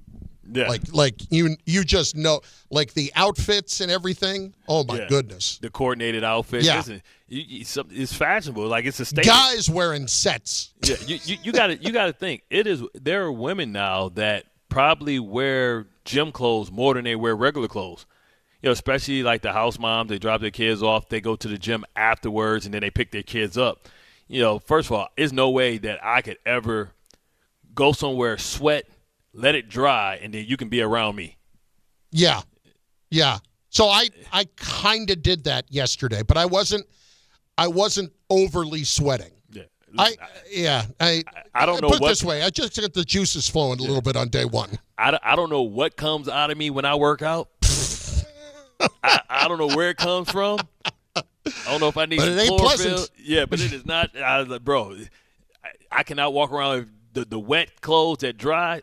I take my shower right there. The other thing I'd forgotten about the gym, just how comfortable some people are walking around naked. Oh, my God. It's just so comfortable. And listen, some of them clearly have the body where they're happy to do it. The guys most of them in that don't. Locker room. Most of them don't. Most of them don't. This is what you can't do with me. You're not going to come in here and put your plain sack into the damn sauna on the bench where everybody sit, bro. Well, I mean, chances are most of them, if I may, if you're sitting on one level, those have dropped down to the next level. Yeah, you know what I'm saying? Exactly, bro. It's always some old man. Like, man, if you don't get your old marbles up off this thing, man, I'm about to sit down right here, man. That's why I go in there. I make sure I still keep my shorts on. Like, I don't go in there. Like, dudes are sitting there on that wooden bench, butt booty. Bart, I just make the assumption. And it's not a self-deprecating thing here, okay? I want to be clear about that because a lot of people say to me, oh, you're so self-deprecating. Yeah, I just like to have fun, and I know what I am. You know what I mean? Yeah. I have plenty of confidence. Your own skin. I have plenty of confidence. Don't worry about it. And I'm comfortable in my skin. I've got enough of it that I better be. So having said that, I would just, as much as we want body positivity, we want all of those things, we also want you to know that we don't all need to feel your body positivity. Like, you should feel your body positivity. Yes. And I'm not judging you. I'm not judging you for doing what you're doing. I just don't need to see it all the time. And so I was not in that locker room for more than 4 minutes when I was just throwing my jacket and stuff up into the locker and going up, that there were at least 5 different guys, no towel, no nothing, just throwing it around. The guys who get in front of the mirror, and the gym is a nice gym, so you can, they've got a couple of little products out. But the guys who get in front of the mirror without the towels at all, man. Like, we get it, bro. And all you're wearing are like the flip-flops. We get it. You do that in front of me, I'm a donkey kick you right in your head. Like, man, listen, nobody want to see that. God forbid somebody drop something. Yeah. Bro, don't nobody want to see that, bro. I'm a donkey kick you right in your ass. What I mean by that is if somebody drops something and then you got to get it and then pick up just the whole view of that is not what I need. And you better be a knee bender, not a waist bender. Again, it's just about being considerate. It's just about being considerate. That's all. You get that when you go to these spas, too. Some of these spas and dudes just get in the water naked like, bruh, no. Well, I think that you would have been proud of me for at least I went in there and I did. Like, I've been talking about it for too long, and I actually took some action and went and did it. We just gonna get you on the Fat Man Walk. Yeah, well, that's what I did yesterday was the Fat Man Walk. 3.5 and 3. That's what I did yesterday. Quite literally, I think the machine called it the Fat Man Walk. Now, having said that, I have also made another classic mistake for which I am literally paying right now. Hit it. Carlin is Chris off. Go home. I don't need that energy. So a couple weeks ago, driving in the city, always challenging. We know this. Hit a pothole. All right? There is something under the car that is dragging, and I couldn't tell what it was. So I tried to go under it. I'm like, did I run over something on the highway and it was like stuck under there? No, it was like a piece underneath of the car that was dropping down like it had been unsecured. So mud flap? It wasn't a mud flap, but it was like something that protects the undercarriage. Okay? And so this thing had been on Saturday. We just secured it, no problem. But listen, these rear brakes, they're about done. Brakes, they're about done. The rear brakes, this is a problem. And this ain't what we came in here for. These 2 back tires, looking pretty bolder than you, big boy. And I'm thinking, I can't keep track of the amount of tires I've gone through over the last 5 years. It's a lot. And it's not because I'm driving horribly all over the place. Well, tell me this, because it used to be a real thing that we used to do, but when's the last time you rotated your tires? I don't do it. I mean, I think maybe they do it when I go to Jiffy Lube, to get the car done. Yeah. But I don't know if they do that automatically or they charge you extra for that. I don't know. I couldn't tell you. But at any rate, he calls me on Saturday and says, all right, we're going to do this. He said, this is rear brakes. And I'm like, it's brakes. Yeah, okay. And you may as well do the tires, too. Oh, okay. You approved it? The back tires. The back tires were not looking good. And here's the thing. I have been driving into the city now for almost a year. And that takes a lot more wear and tear on the car. Yep. And so I get a call yesterday. Listen, we could do this, but really you replace all 4, and, it's only this much. So yesterday he gets it into my head. I'm like, and the price is kind of like the same of what I was quoted the other day, right? And I'm thinking, oh, okay, well, I'd rather do that. I may as well just do the 4 on this, Continental tires. Okay, let's do it. Today I get the call. Car's ready. $800 more than I expected. Labor costs. Oh, my God. He said, and yeah, listen, I got you this $30 off coupon over here, and I kept it under this number here. And all of a sudden, I blink, and I am into this for $1,800. What am I doing? I'm not mad at them. I'm mad at my own stupidity. What am I doing getting suckered in by the dealership? They sold you the bundle. All because I just needed to have a loaner. Like, you know, if I just took this anywhere else, this is not costing me half that. You know what you could have did? You could have got a Toro. A Toro? Yeah, you could have got the Toro.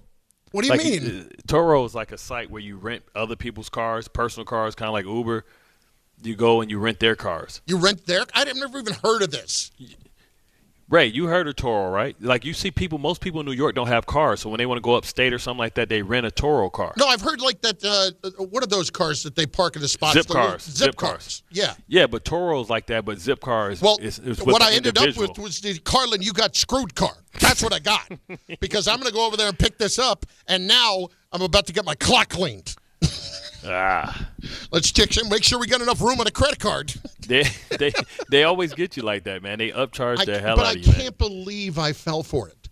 I can't believe I fell for it. You know what? You were feeling good, man. You was like, I'm going to the gym. I'm getting stuff done. I got my couch. I got everything I need. I'm getting comfortable in a new spot. Who cares? Just do it. Just get it, because I don't want to deal with it no more. Go ahead and get it done, and we're going to get it done, and we'll move on from there. And that was what you were thinking. I am such a sap. What has you, Christoph? 800-919-3776. We finish with you on the phones in just moments. Bart and Carlin, what has you, Christoph, these days? Fire away. It's your chance. We haven't done it in a bit, but we're back with it on 880 ESPN, on the ESPN New York app, and on YouTube. Tuesday with Don, Hahn, and Rosenberg. The Knicks fought to the end but remain winless on the road this season. Final horn sounds. Foul came after the buzzer. The Knicks has 3 chances on the right side basket to tie it. But in the end, Miami hangs on 115 to 113. Any reason for concern with their injuries? Don, Hahn, and Rosenberg today at 3 on ESPN New York and streaming live on YouTube. Make cancer screening a part of your annual healthcare routine. New York Presbyterian offers a full range of cancer screenings, including lung, cervical, prostate, colorectal, breast, and more. Regular cancer screenings could save your life by detecting cancer at its earliest, most treatable stages. Screenings are available across New York City and Westchester. Learn more at nyp.org/cancer screening. Stay amazing. New York Presbyterian. Every great team has its core players, but when the season gets tough, adding the right free agent can make all the difference. The same goes for business. At Robert Half, we found that 67% of companies surveyed plan to increase their use of contract talent to handle workload peaks and backlogged projects. With Robert Half's specialized recruiters' experience, combined with our award-winning AI, you can quickly find the skilled candidates you want. At Robert Half, we know talent. Discover how we can help at roberthalf.com/talent. This college football moment is brought to you by ServPro. College football teams have moments they recover from and made it like it never even happened. Like on September 24, 2016, when Tulsa found themselves down 31-0 to Fresno State with 10 minutes left in the second quarter. Tulsa fought back to tie the game at 41. And then won 48-41 in double overtime. ServPro, like it never even happened. You live for this. The wins, the losses, the slam dunks, and the buzzer beaters. The dream that this is your team's year. Hope, it's what keeps you coming back. So you represent with anticipation and with pride. Because when everything's on the line, your support means everything. That's why the NBA Store is here to support you. Check out the largest selection of official NBA gear at NBAstore.com. A Fanatics experience. ESPN New York is throwing a holiday party you don't want to miss. Join us Friday, December 12th at your mother's house in Garden City Park. We'll be broadcasting the Michael K. Show live from 1 to 3, followed by Don, Hahn, and Rosenberg from 3 to 7, all while supporting a great cause. Bring a toy to benefit the Garden of Dreams Foundation and help make the season brighter for local kids in need. It's the ESPN New York Holiday Party, Friday, December 12th. Brought to you by Amazon Pickup, where the holidays get even happier.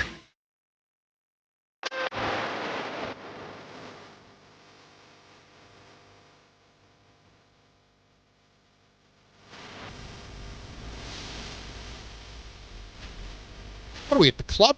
What are we at the Unca Bunca in Sayreville? What are we doing? 18 to party. Leave the music up. Bart's got to hear this. Huh? What is this? 18 to party, 21 to drink with this music? Yeah, who's in the booth for this today? Boombaka. Yeah, Boombaka wanted to do a raid. This is definitely I'm doing drugs or something laced type of music right here. I don't know if you were around for it, but there was a place in Sayreville, New Jersey called the Unca Bunca. The Unca Bunca. The Unca Bunca. 18 to party, 21 to drink. Boombaka, explain your work, man. Are you want to go on a rave or something like that? You will go on a bender? You go with Skattebo down to DJs? Playing generic commercial music for our YouTube audience. That's all. Oh, so basically, you conceded because we had the DJ wars. Harvey been kicking your ass the last 2 days, man. You ain't went deep in the archives. Let's not get nuts about Harvey kicking anyone. I was not aware of DJ wars. If that's a real thing, I got to come to the decks with something. Yeah, you got to come with your best stuff, man. Your hottest new trending music, man. No, well, Bart just made it something. It never was something. Bart just made it something. Listen, if it becomes something real, I'll come ready. You know what I'm saying? Come with your hot. Like we doing this like verses. All right, let's get some calls in. 800-919-3776. Rashad in the Bronx. What are you Chris off about? What's up, brother? Hey, what's up, Chris? What's up, Ari? So I'm pissed off at those idiots on the road. Yeah, they are professional idiots that I'm driving behind of, and they don't even use a turn signal to pull over or make a turn. They just turn out of nowhere. Yeah. Stop the flow of traffic. It's just weave in and out. It is totally like just trying. It is like race car track at the amusement park. That's exactly what it is. It's just weaving in and out, no directional signals, no nothing. Yes, and something that takes like only a second to do, and he can't even be bothered to do it. It's just mind-boggling to me. Bart, you have anything to say since you're usually the guy who's over on the shoulder doing it? You talk about the guy that just drives, weaves in and out of traffic. No, I'm good with it. I put my finger up, bam. I'm left, right. I let you know what I'm doing because I don't want nobody to hit nothing. I will say there are few things when I'm taking the New Jersey Turnpike in and I'm coming through the Holland Tunnel that make me happier than seeing the guy go on the shoulder and about 30 seconds later seeing the cop going after him. Yeah. and then about another 300 yards seeing that son of a gun pulled over. And we know where they do it at. They do it at the Holland, right? Right. Yeah, when they do it at the Holland. They do it at right the lane. That right lane, you try and come down and drive straight. Not that I've done it before. Oh, I wouldn't know anything about it. Oh, crap. The show starts in 13 minutes. Here's Gilbert in Brooklyn up next. Gilbert, what's up, brother? How are you? How you doing, Carlin? How you doing, Bart? What up? I don't know the producer's name. I like to shout him out too because he's part of your posse. So well, we got Boombaka, what I'm mad about is people out here. I drive a truck, 40-footer. My truck weighs over 25,000 pounds empty.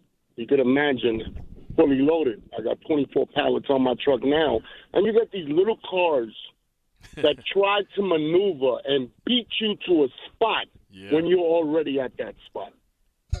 I tell you what. Now, listen, I was in the logistics too.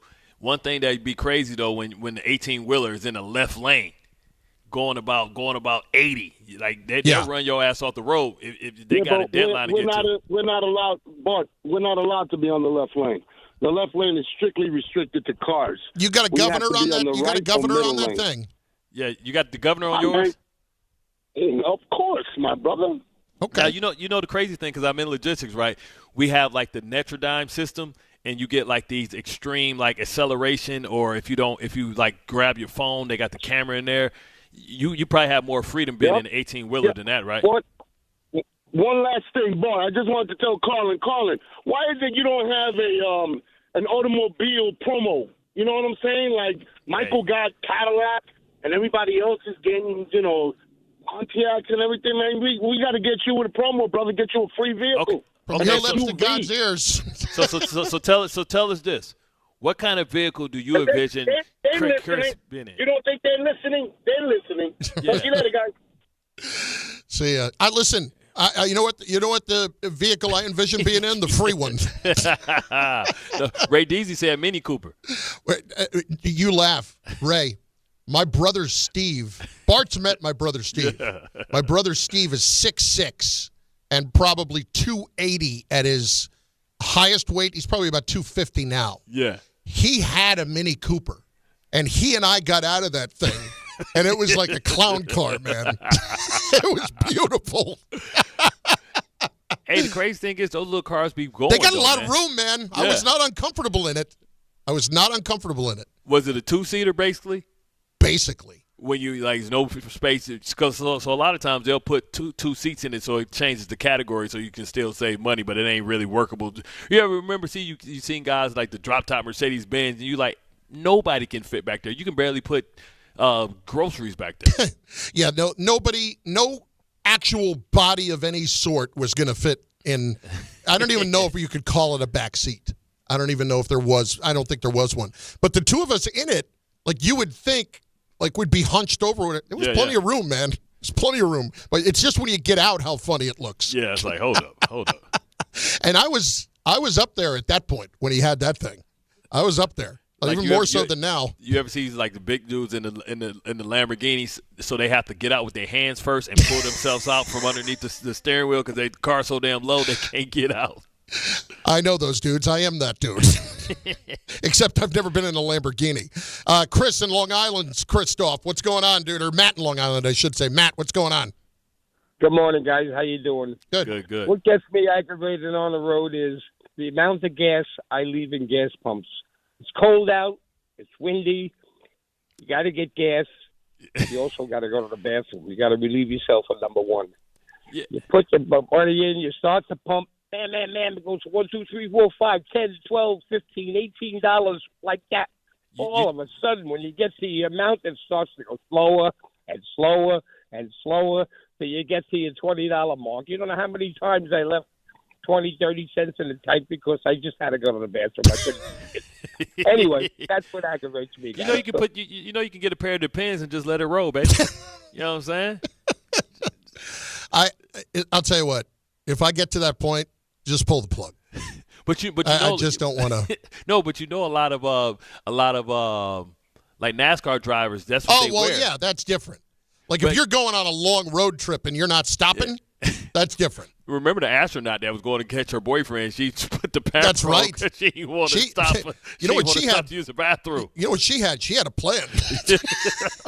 I'm like, yo, go stop it for the bathroom. Even if you pull over and she squatted, like it only takes like 30 seconds. Like she must have been pissed off. She really wanted to get there. That was, I think it was 13 hours New Orleans to Tampa. She wasn't stopping. She had that whole thing mapped out, man. Because she didn't stop. She cut it to 12:30. Like, bro, who cares? He's still there. But you know what? As an adult, I don't know. Like, could you imagine what it feels like to just have a pamper on and just say, I'm just going to let it go? And what the face, like if you're around and you're talking to people and you decide to let it go, how you stop talking mid-sentence and just look at them. Just that look like. Just. Yeah, no. I shouldn't. Listen, everybody's got to deal with their own challenges, but that's one that I just wouldn't. Then I got to question what's going on. But I heard when like men and women get to a certain age, sometimes if you laugh or you sneeze, you can pee a little bit. I've heard of that. Yeah, I've definitely heard of that. So if you got to have some type. We should create something. We should create the pocket pisser. You know what I'm saying? Call it the pocket pisser, like where you put. Let's like not say it again, just in case. You put like imagine like the cups that we used to wear when we played Little League. But didn't guys? You can use that same thing that they used to use when they were trying to beat the drug tests. And they'd have like the fake urine in there? Yeah, but the urine's already in there and it's coming out. Right, I'm saying leave it empty and then you just send it right in. No, you don't. It only comes out. They don't come to it. And on that note, did you have to squeeze your thighs together like the Suzanne Summers buzzer's thing to get it to pump it up to get enough pressure for it to come out? Bart and Carlin. Up next, Jake Asman in for Michael Kay in moments on ESPN New York, the ESPN New York app, and on YouTube. To help those who want to be helped but may not be able to afford it. That's what PGA Tour winner Grayson Murray had envisioned for a foundation before he sat